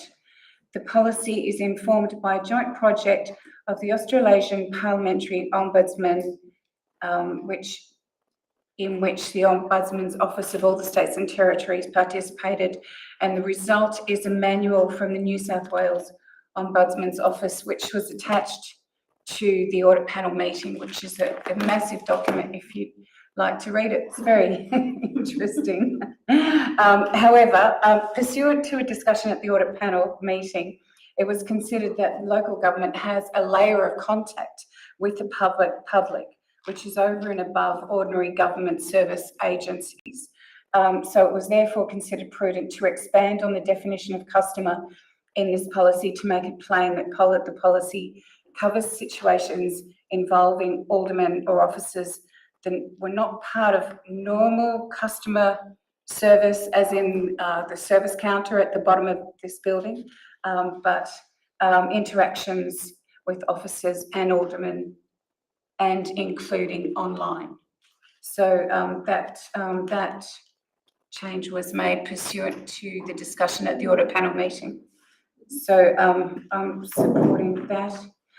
With regard to the other policy, it's the caretaker policy, which the state government has decided in its wisdom that recommended all the councils to adopt.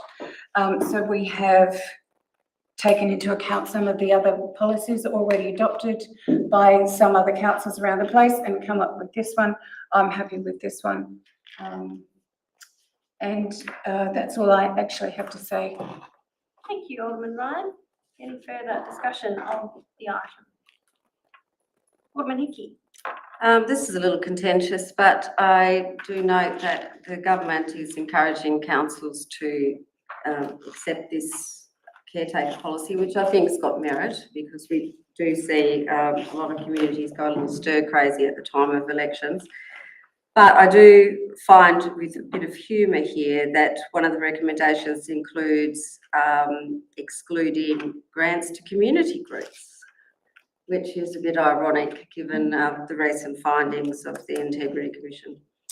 But so be it. I still think this is the way to go, and that we need to make sure that elections are done as fairly as they possibly can be and to the benefit of the community. So that's why I'm supporting the caretaker provisions of these councils. And there's no excuse for anyone to be rude to our council officers at any stage. And I know some of them, particularly in the animal welfare section, you know, face some abominable treatment. So we do need to make sure that all of our policies are contemporary and protective of all of our staff at all times. Thank you, Alderman Hickey. Alderman Fraser. Yeah, look, I'm also happy to vote in favour of these recommendations and adopting the policies set out here, particularly the unreasonable customer conduct policy. I think that's good. I know it breaks down what unreasonable behaviour is considered to be, and you know, the section on unreasonable persistence I think is a really important inclusion, because I know that we've had at least one or two constituents who've absorbed countless hours of council officers' time in their persistent demands for information that's already been responded to previously. You know, it is vexatious. Frankly, it's often irrational and unintelligible, and you know, I think it's good the council has some sort of policy around this. I think also the caretaker policy is good. It's good practice to have that in place. You know, it's only a very short period of time at the end of a 4-year term, so as a proportion of the overall time, it's quite tiny. And I think it will shield the council from a lot of the rubbish that goes on during election campaigns, which is probably the most important consideration. Thank you, Alderman Fraser. Any further discussion? I too am happy to support the minor changes to the unreasonable customer conduct policy. As Alderman Fraser said, this is a really important policy both for safeguarding the health and wellbeing of our staff at council, as well as maximising the use of our council resources.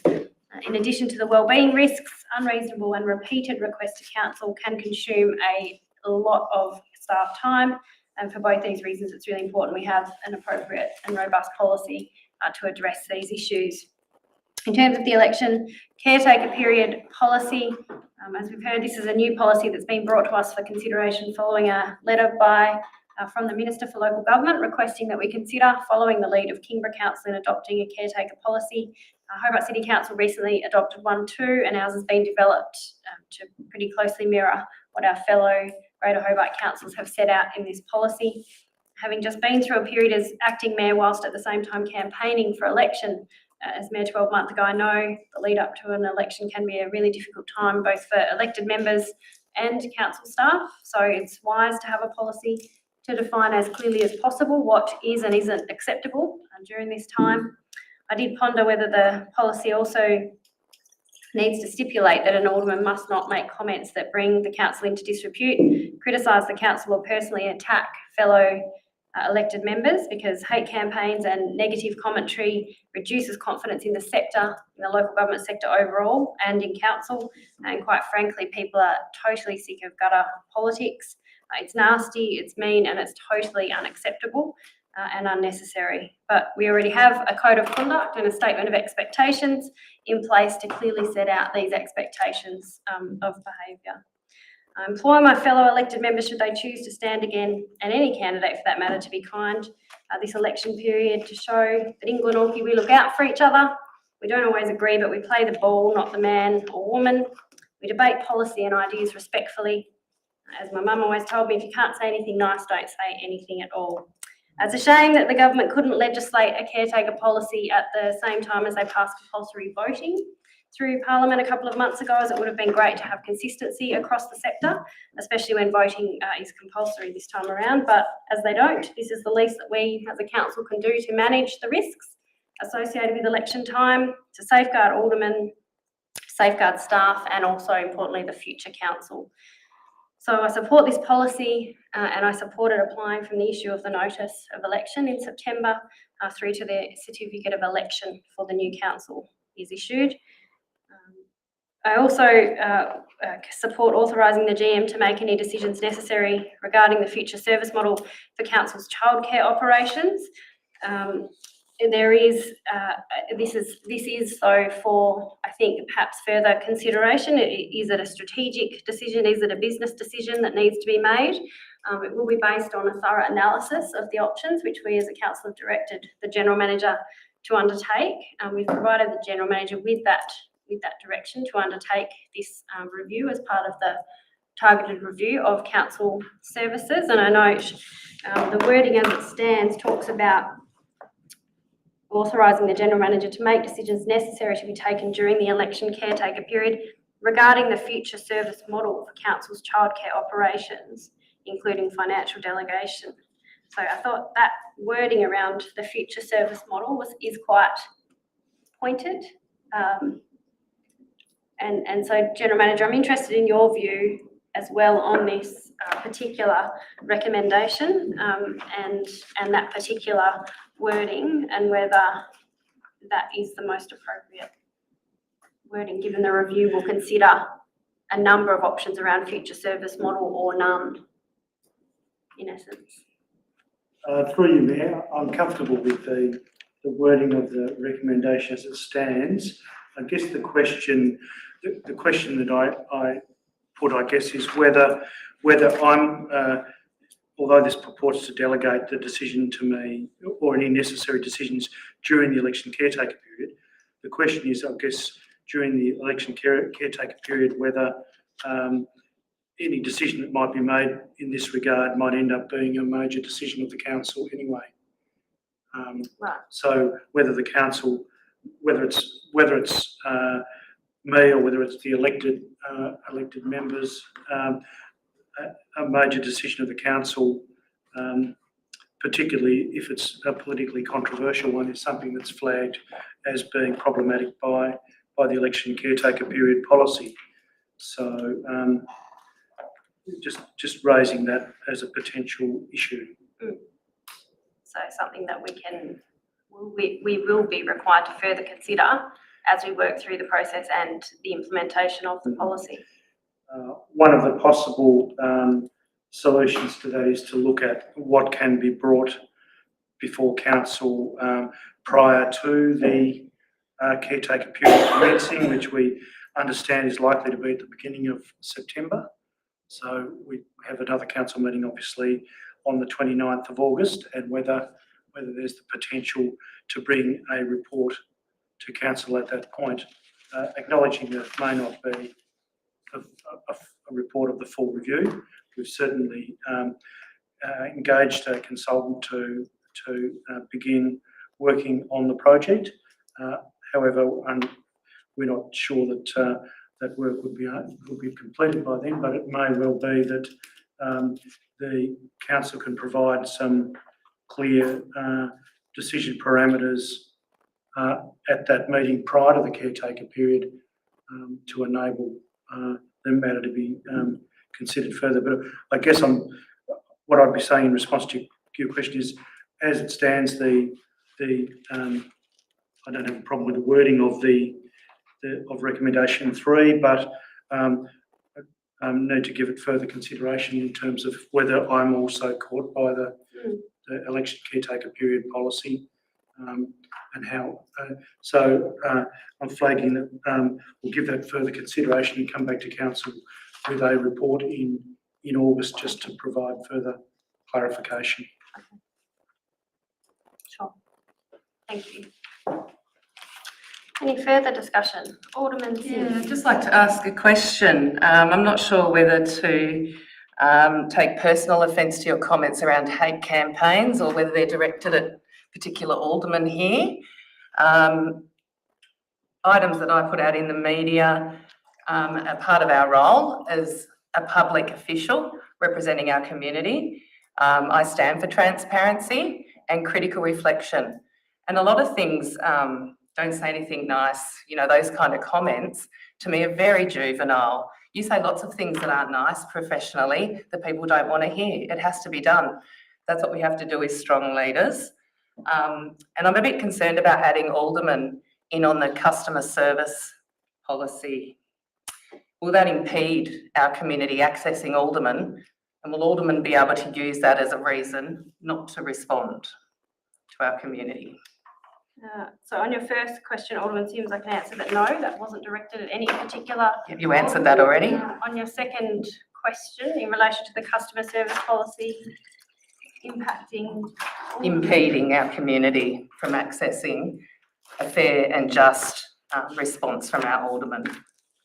So can you be specific about which section you're referring to in that? So we've added aldermen now. The customer service policy didn't used to have aldermen.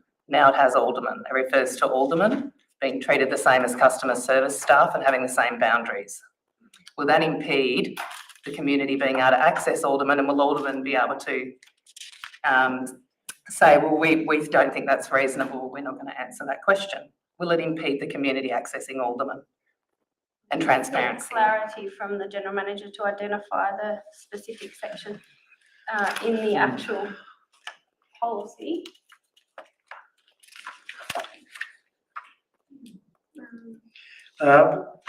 Well, there's a definition of unreasonable customer conduct, means any, and I'll probably go to the track changes version.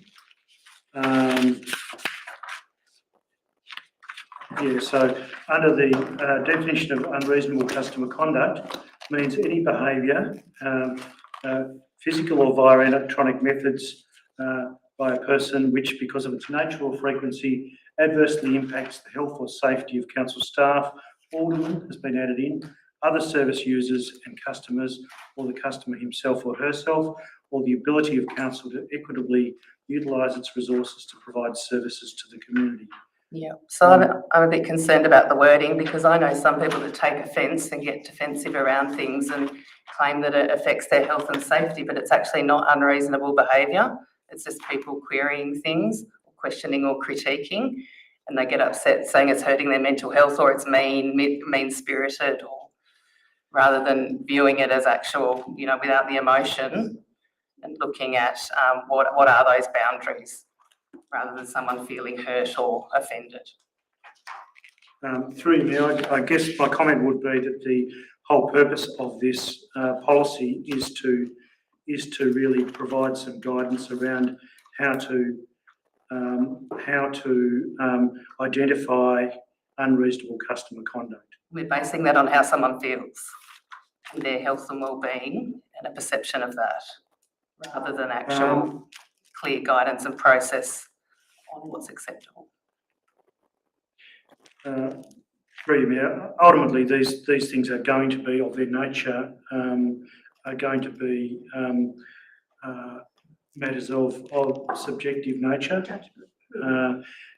However, it's also fair to say that sector-wide that the local government sector has been looking at ways to address retention of elected members within the sector. There've been a lot of elected members leaving as a result of a range of factors, but one of those has been the impact of customers on elected members, particularly including electronic means through social media. So this is really about ensuring that people that work for the council have the ability to respond appropriately when customer conduct is unreasonable, and that may well be different for individuals, because we're. I think the word appropriately is subjective as well, isn't it? How do we respond appropriately? Well, I mean, this policy gives significant information about the kinds of things that constitute unreasonable behaviour. It talks about a range of behaviours under 3.1. It talks about unreasonable demands under 3.2. It talks about unreasonable persistence under 3.3. It talks about unreasonable arguments under 3.4. It talks about unreasonable lack of cooperation under 3.5. And it talks about under 4 how to manage that conduct and how to respond to that conduct. So I guess the question is,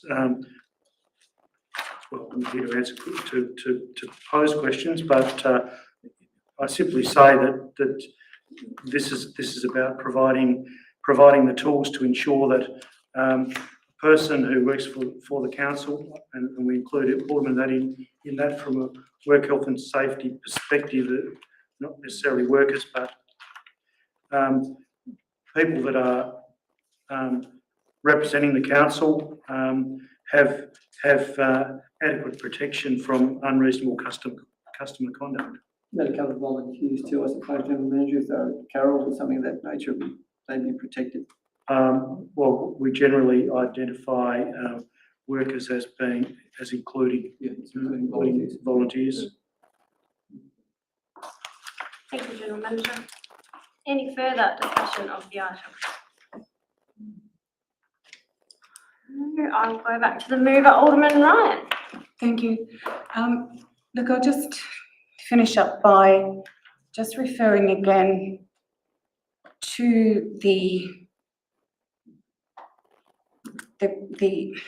policy specifically states on the front page that the related documents include the managing unreasonable conduct by a complainant, a manual for frontline staff, and this was, as I mentioned, perhaps didn't say it clearly enough, a joint project of the Australasian Parliamentary Ombudsman, in which the Ombudsman's offices of all the states and territories participated in, and they came up with this manual. So this manual is attached to the minutes of the audit panel meeting, and it goes into very clear and precise detail about what is unreasonable conduct. So I think that there really isn't much room for subjective opinions. It's according to the manual and it's best practice. So I have total faith that we will be making proper decisions consistently across the board. Thank you. Thank you, Alderman Ryan. I'll put the recommendations to the vote. Please raise your hand if you are for. That's carried unanimously. Moving on to item 13, Audit Panel Chair's Annual Report 2021 to 2022. We have a recommendation that Council receive and note the Glenorchy City Council Audit Panel Chair's report for 2021-22 financial year and direct the General Manager to provide a copy of the Audit Panel Chair's Annual Report to the Minister for Local Government. Can I have a mover, please? Alderman Ryan, someone second? Alderman Carlton. Alderman Ryan, over to you. Thank you. I really think this is just self-explanatory, so I'm just happy to support it. Open the floor. Any discussion of the item? Alderman Richardson. Yes, I'd just like to just thank the Alderman, the audit panel for their work throughout the year and for the report. We are heavily reliant on their oversight of compliance and regulations, so thank you. Thank you, Alderman Richardson. Any further discussion? To the mover, Alderman Ryan, to close debate. No, not thanks. Put the recommendations to the vote. Raise your hand if you are for, please. That is carried unanimously. Item 14, Procurement and Contracts Monthly Report. We have a recommendation that Council receive and note the Procurement and Contracts Monthly Report for the period from 16th of June to 13th of July 2022. Do I have a mover? Alderman Dunsby, someone to second. Alderman Fraser. Alderman Dunsby. Thank you. Still reporting for this under the ministerial directions. We provide the details of our local expenditure. It's all listed there in valid expenditures. So open for discussion. Thank you, Alderman Dunsby. Alderman Fraser. I have a question about the mental health first aid course. That's a it's a big expense not to put out to tender, and my assumption was that there are a lot of providers in this space, and I'm curious why it wasn't put out to tender and why only one firm was selected for this. Thank you, Alderman Fraser. My understanding is it's for a train the trainer course. So only Mental Health First Aid Australia run the train the trainer training, but I might defer to David or Jenny, maybe want to answer. Yes. Your answer, 3 men, is correct. There was only one provider. Thank you. Any further discussion of the item? Recommendation to the vote. Please raise your hand if you are for. Carried unanimously. Item 15, notices of motion, questions on notice, without notice. We have a question on notice from Alderman Simon Fraser in relation to World War I field gun, where the SSAA Tasmania Militaria Collectors has secured a $30,000 government grant to restore a World War I Turkish field gun given to Glenorchy City as a war trophy. So a question around where the refurbished gun is housed or displayed in Glenorchy and whether council can suggest an appropriate place for it. Clearly the answer there is outlined in the agenda. Alderman Fraser? Sure, if there's an appropriate place, but can we put out an appeal to the public for more information about this gun? Because it seems like the council's doesn't really have much information on hand about it, and perhaps there's some member of the public that's watching at some point or has some historical knowledge of the council that might be able to give them more information about it. I think they'd find it really useful. Yep. Okay. So at the time, so as the answer saying, there was no evidence uncovered that such a war trophy was gifted to council, as the group believes it was. So as you say, it seems to be a bit of a mystery, and perhaps through our director, manager, executive manager, stakeholder community engagement, I think, get it right eventually. Stakeholder engagement, executive manager, stakeholder engagement. We could look to do some comms around that. Thank you, Alderman Fraser. Through you, Mayor. Alderman Fraser, do we have a photo? Yeah, I'll send it through to you. Yeah. Excellent. Okay, any further questions without notice? Questions without notice, and we move on to item 15.1, notice of motion, Alderman Kelly Sims homelessness crisis. So we see the motion has been tabled there, and we have received officer advice and recommendations with 7 recommendations on page 69 of the agenda there. So General Manager, can I just seek clarity on proceeding with this item? That we are considering the recommendation, the motion, and then the recommendations that are the officer advice, and seeking a mover on the officer advice.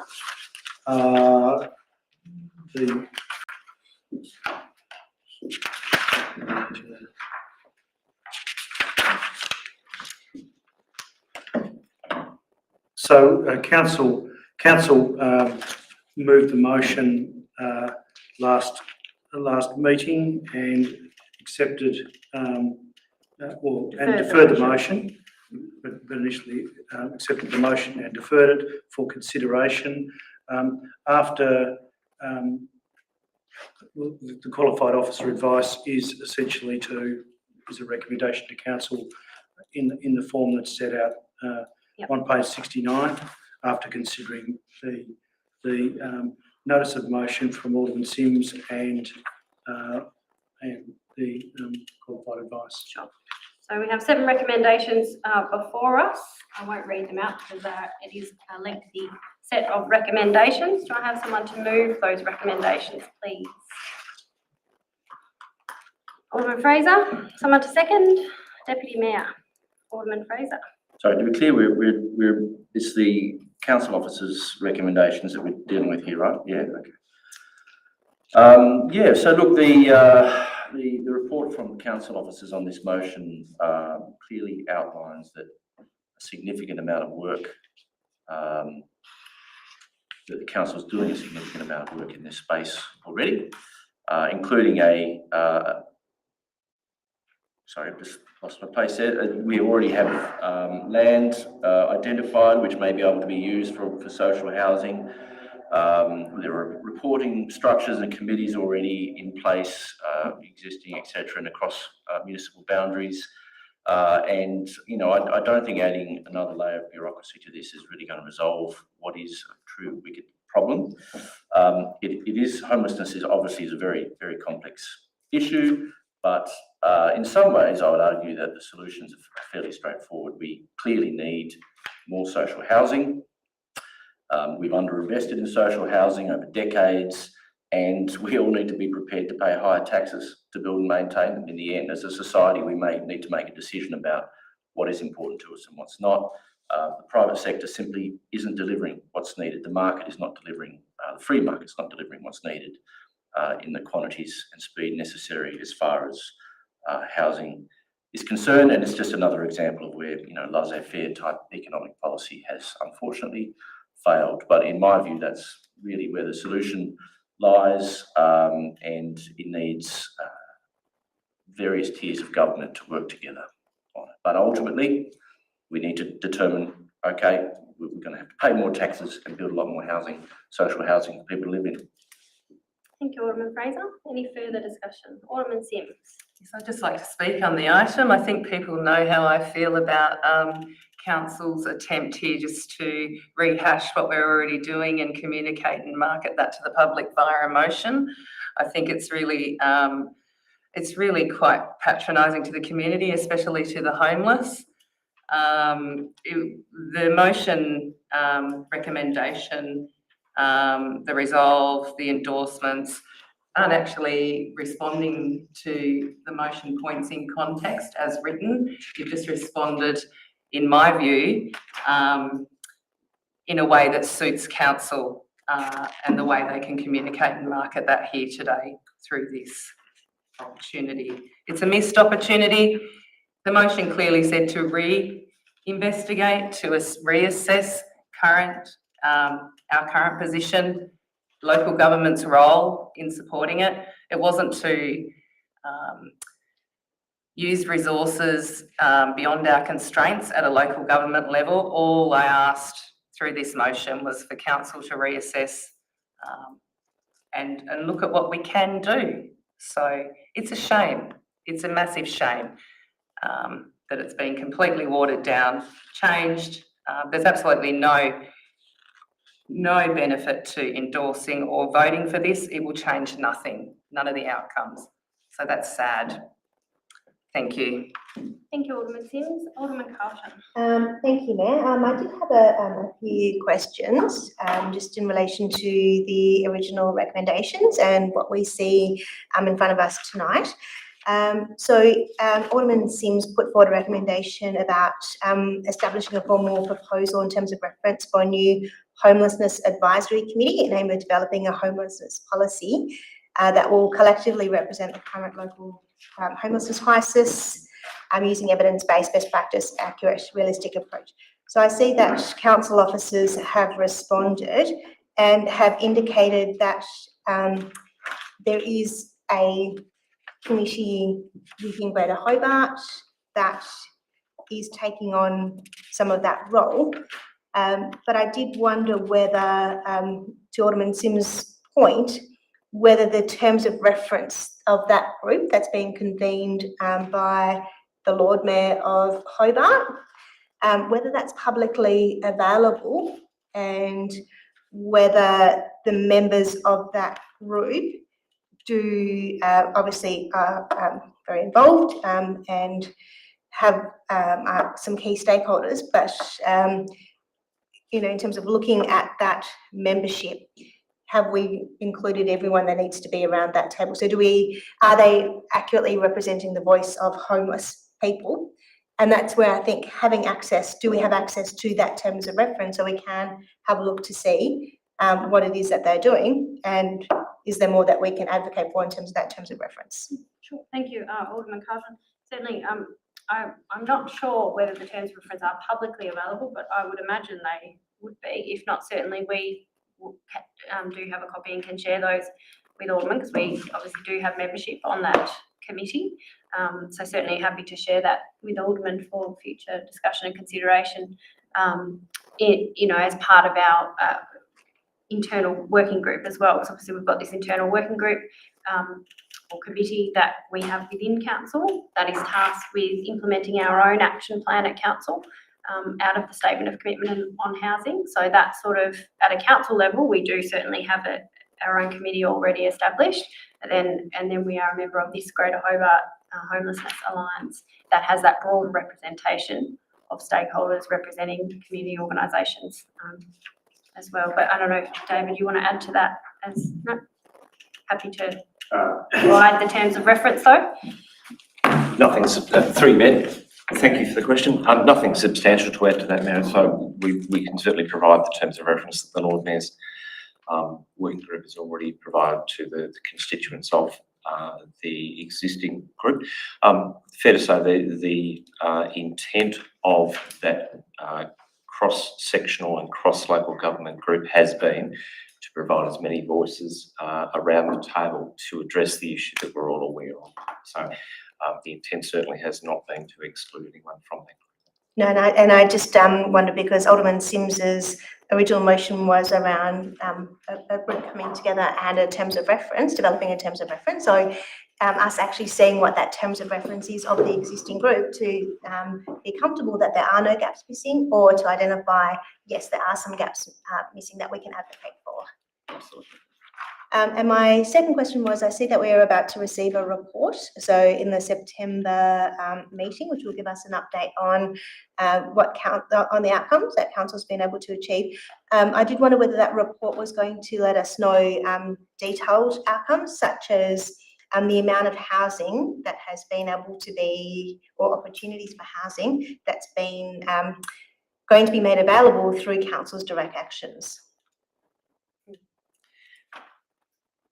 Through you, Mayor. Thank you. Yes, we can consider what that is. And I suppose I go back to Alderman Fraser's comment at the start that this is a wicked problem, and clearly there are a range of players that need to work together cross-sectorial and cross-government levels to address it.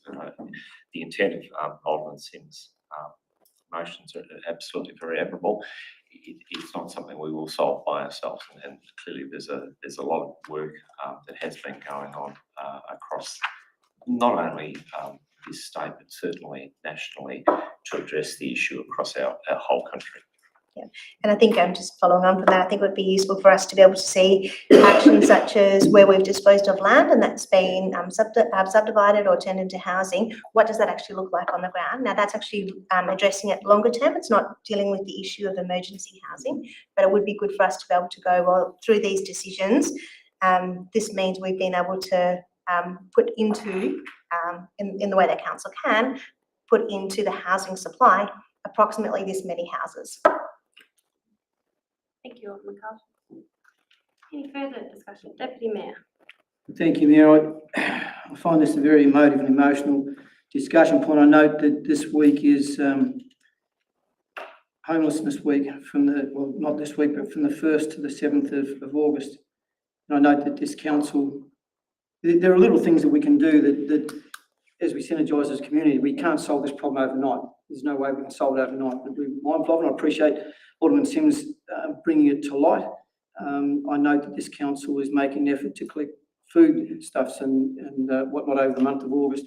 We can all participate, we can all assist. Last year, several aldermen did the sleep out, which was incredibly confronting. I remember that comment from Simon saying how confronting it was when we had a particular experience, and as we travelled around and met with people who are homeless, and that has moved me, and I know it moved my colleagues on the night and has moved us since then, and I know we're doing it again this year. It may be a small thing, but every little thing helps in some way, shape or form. And you know, Alderman Dunsby and myself met with several homeless people after a workshop one night, and at the end of the conversation, after again a very emotional conversation, a moving conversation, they said, if we don't begrudge you going to your homes, your warm homes, and food at all we want is somewhere to have a shower and wash our clothes. And we both found that very confronting, very moving, tearful. But there are things we can do in the short term, and I would implore anyone who can assist and participate in the short term to do so, particularly with the simple things like providing foodstuffs and clothing and things like that, to make people's life as comfortable as possible in the short term. And again, implore Alderman Sims for, welcome her for bringing it to council's attention further, but what we can do are things that we can do straight away at the moment, and again, I'd encourage all to do so. Thank you, Deputy Mayor. Any further discussion? Alderman Hickey. Yes, I'd like to also support Alderman Sims and thank her for bringing this to the attention of the council, because I don't think there can be too much conversation about this issue. I was elected to state government probably 4.5, 5 years ago, and the problem was immediately known to me of the dysfunction of people who suffer from being homeless.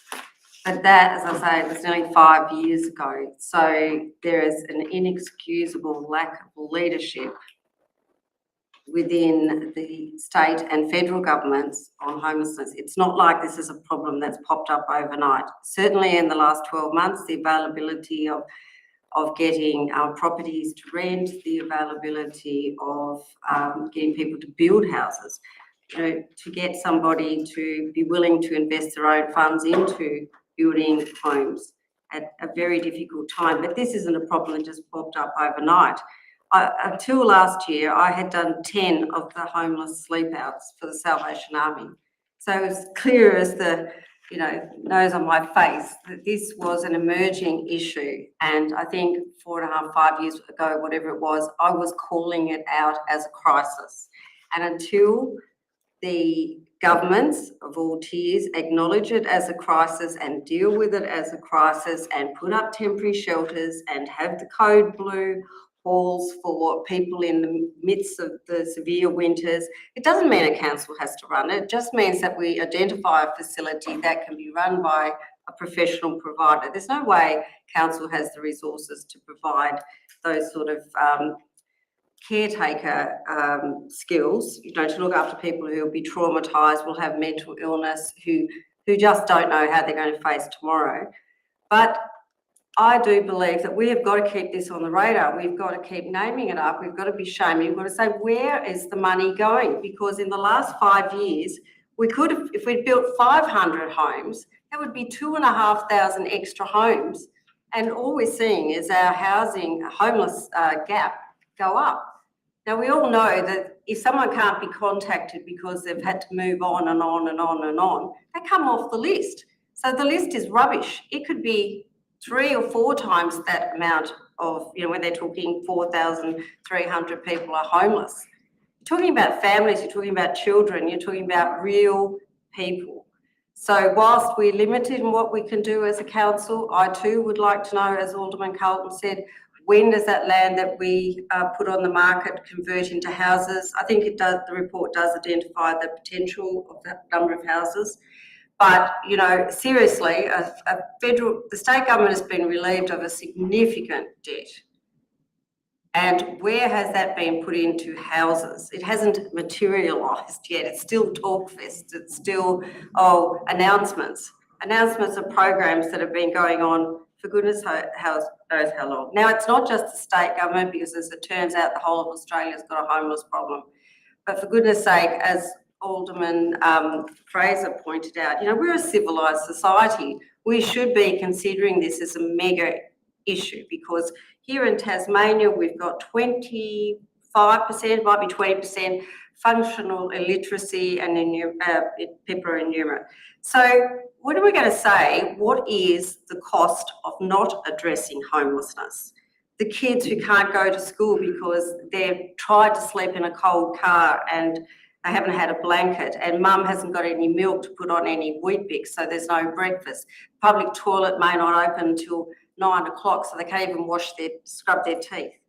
So if you don't get kids to school, if you don't get them mental health, if you don't get them dental health, if you can't get them access to healthcare, I can guarantee you someone living without a stable roof over their head is going to have mental health issues. How do they possibly raise their children, and how do the kids ever get out of this cycle of poverty?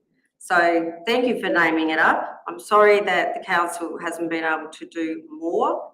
Some of the things we're doing, I think, are a little bit tokenistic. These little cards that, end up in the rubbish bins because they don't even have a free cup of coffee attached to them. I do think there's more we could do. We could probably negotiate some things that with McDonald's or something that goes with some of those cards. But what we need to do, every individual in all of our communities, is to say, well, what can we do to help? And lobby the government is probably the first thing. Secondly, is those other circumstances of, donate things you don't need, give up food where you can to help people, etc., etc. They're the only things within our own human capacity. But we have got to start saying, government, step up. Leadership is critical here. And if we have to have that difficult conversation about paying more taxes, I'm with you, Alderman Fraser. Certainly, there are far more civilised societies than ours, like a lot of the Nordic countries, that have a housing first policy, and they will not allow people to be homeless, and nobody accepts homelessness as a unresolved issue. Yet for some reason, Australia seems to be prepared to let it go on for, as I say, half a decade of my lobbying, and I know it's been going longer than that. So yes, let's raise hell and make sure that people in state and federal government are held to account, and where the hell is that money that was given back to us by the federal government? Thank you, Alderman Hickey. Any further discussion? Alderman Dunsby. Thank you. Yes, I'd like to thank Alderman Sims for the work that she's put into her research on this particular item. And also my thanks to the officers for the extensive report and the areas that they have addressed there. It obviously reflects that the financial responsibility sits fairly and squarely with the state and federal government. They're the ones with the big bucks. If we could even put a dollar value on what has been spent on the COVID pandemic and the availability and everything that's happened around that, nobody knows the dollars about that. But imagine that amount of funding just for 1 year into housing or health or something like that, the immense difference that could have made. We had to address the pandemic, I understand that, but that's a bottomless pit, but we can't seem to get the money in the areas where there's real genuine need. I note also there were comments by Harvey Lennon from Hobart City Mission and the costs that it is to operate just one facility, and he estimated that at approximately $2 million. That's $2 million this council wouldn't have, nor the resources, nor the expertise to do it. So I believe that our lobbying and our support that we do to the organisations that are skilled to do that is the right way for this council to go. The Deputy Mayor, the conversation we had with the people who were homeless, they didn't complain. They were not, all they wanted was that dignity and to have an opportunity to have a shower and somewhere to wash their clothes. And I certainly went away and spoke to the Orange Sky people and put them in touch with the Salvation Army. So I'm hoping at some stage we may see that facility in Glenorchy. That was one small thing that I could choose to do. Deputy Mayor also talked about Homelessness Week, and there's certainly lots of opportunities there that at a personal level we can make a small difference. If you just buy a few extra groceries when you do your groceries, you may think it's only a token amount. Everybody does that token amount, it does make a difference. There's an organisation that's called Loaves and Fishes, and they say for every $1 that they get, they can create 2 meals. So even if you can only give them $5, you've created 10 meals. So there's always a way. And as we said, we've heard council and the library are receptors for groceries coming up. So for anybody that's listening or wants to do something, it doesn't have to be a big thing, but collectively it can make a difference. I did have a question that raised in the discussions as well for the General Manager. So we used to have, when we owned the deck, was our emergency evacuation centre, and the report detailed that we don't now have a facility that could potentially do that. So should there be an emergency, what's the process now? Do we still have that responsibility, or does the state government second, the My State Bank Arena or something like that? What do we happen if we have a fire, a flood, where people are evacuated? Mr. Ronaldson is our municipal coordinator, so he's got he can provide you detailed advice in relation to that. Thank you, General Manager. Through you, Mayor. Thanks for the question. Council under the Local Government Act and the Emergency Management Act need to provide emergency shelters, so evacuation and recovery centres. Once the deck clearly was our prime centre when we owned it, once it went out of our ownership, we then used our secondary centres. So we have centres across the municipality at Chigwell, Claremont, Mooners, but obviously they are much smaller centres. There is provision within the current arrangement with the state government and those who would be familiar with Mr. Kesselman, an arrangement for the state government, if required, they can commandeer my State Bank Arena if needed. And just for Alderman's information, we're currently exploring other opportunities. I'm just being careful with my language here around a larger centre than we've currently got. So we're in that space as far as a larger recovery centre than the Claremont Hall. We're working with the state government for another opportunity that's starting to evolve within our municipality. That's probably as far as I can go. You might figure out where that is. Thank you. The last time that we needed to enact that was when the fires were in Collinsvale, and I know that there were families over at the Den Deck. And so we've heard that our facilities are not up to scratch. I know Alderman Sims has also flagged some sporting opportunities for footy clubs and things like that, but they're likely to have the same situation. Their facilities may not be up to scratch. We're hearing now that there are no facilities for females in some of our facilities with sporting clubs. So, it's obviously, we need to know that there will be some merit, and obviously you're aware of that as well. So I'm pleased to be reassured by that. I think that's probably all I have. Yeah. It's an emotive issue, there's no doubt about that, but we can all find a way to do our way. But I think that the huge responsibility, I think Alderman Hickey's comments too resonate as well. So I'll leave it at that.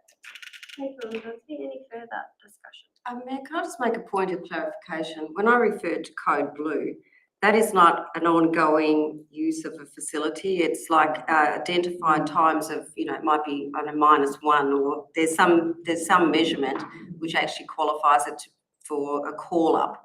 And then it doesn't really matter if it's a second-rate toilet or a tier 10 toilet, as long as it's got a toilet and some access to some water and a partnership with someone like the Salvation Army or somebody who can deal with mental health issues can whip in.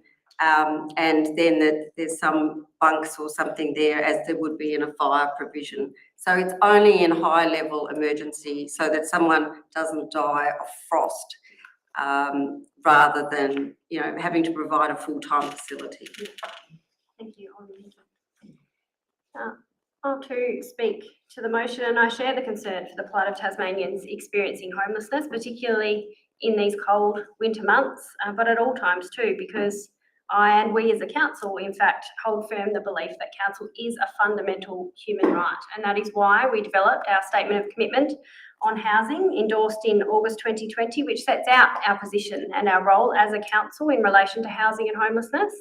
And we continue to work with other levels of government and the Greater Hobart Councils on actions in line with this role.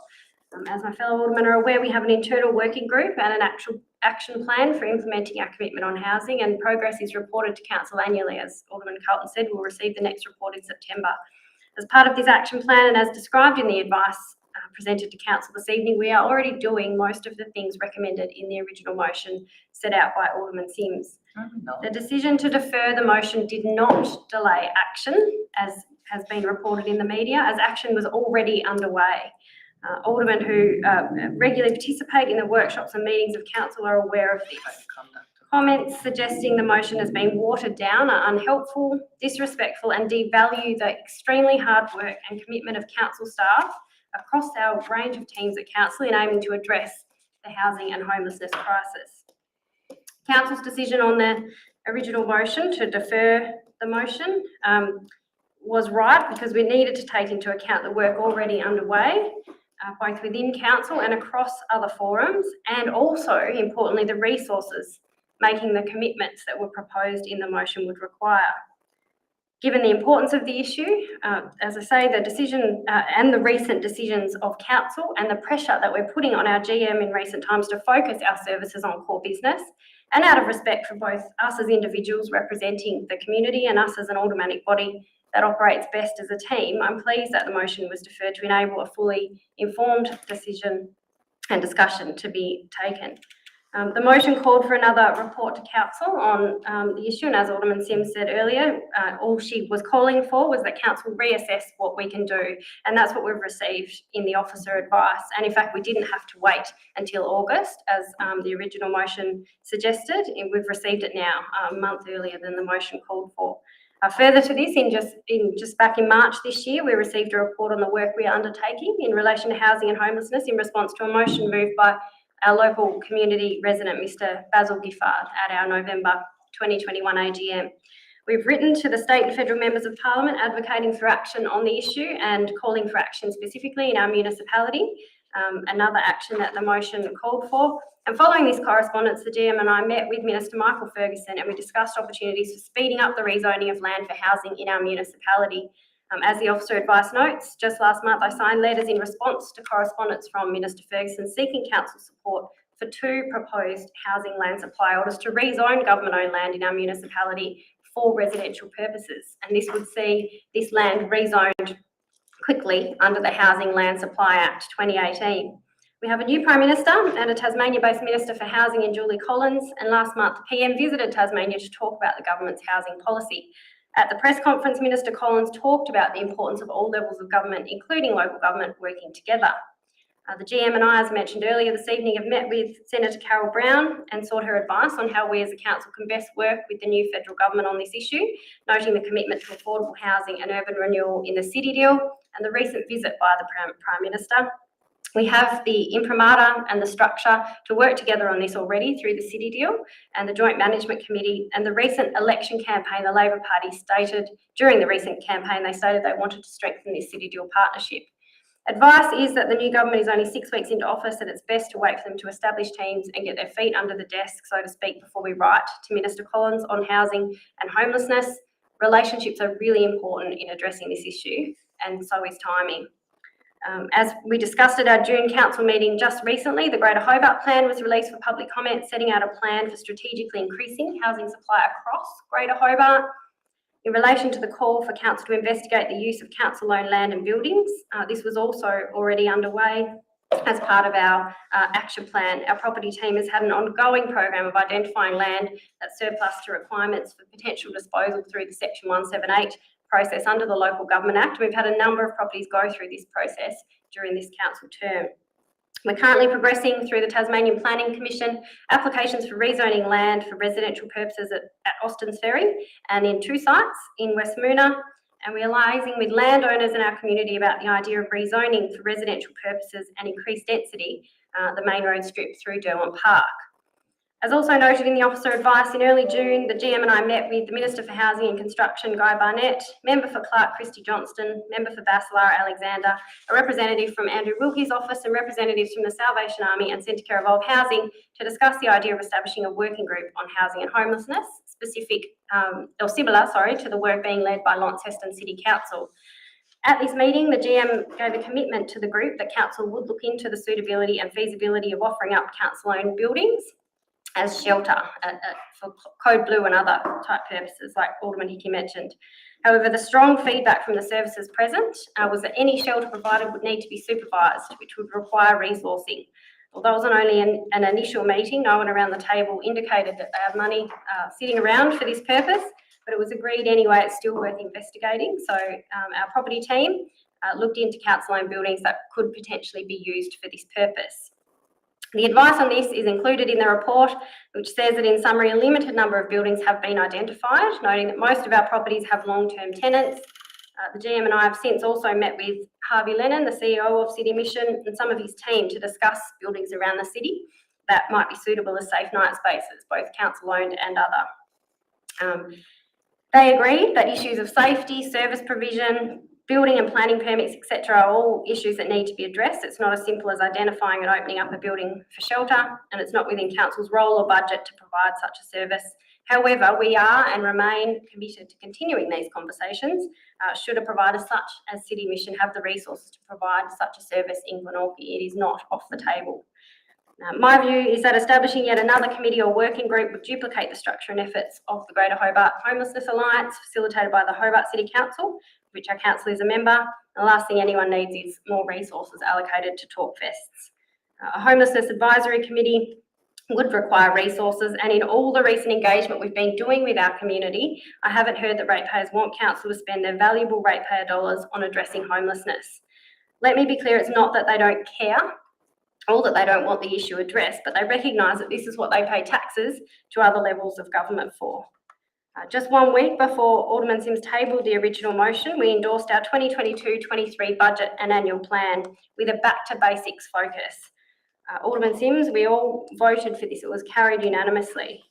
We acknowledge that our community is telling us they want us to focus our efforts and spend their money on what matters most to them: recreation and public open spaces, including playgrounds, urban services like mowing and weed management, quality roads and footpaths, and environmental management.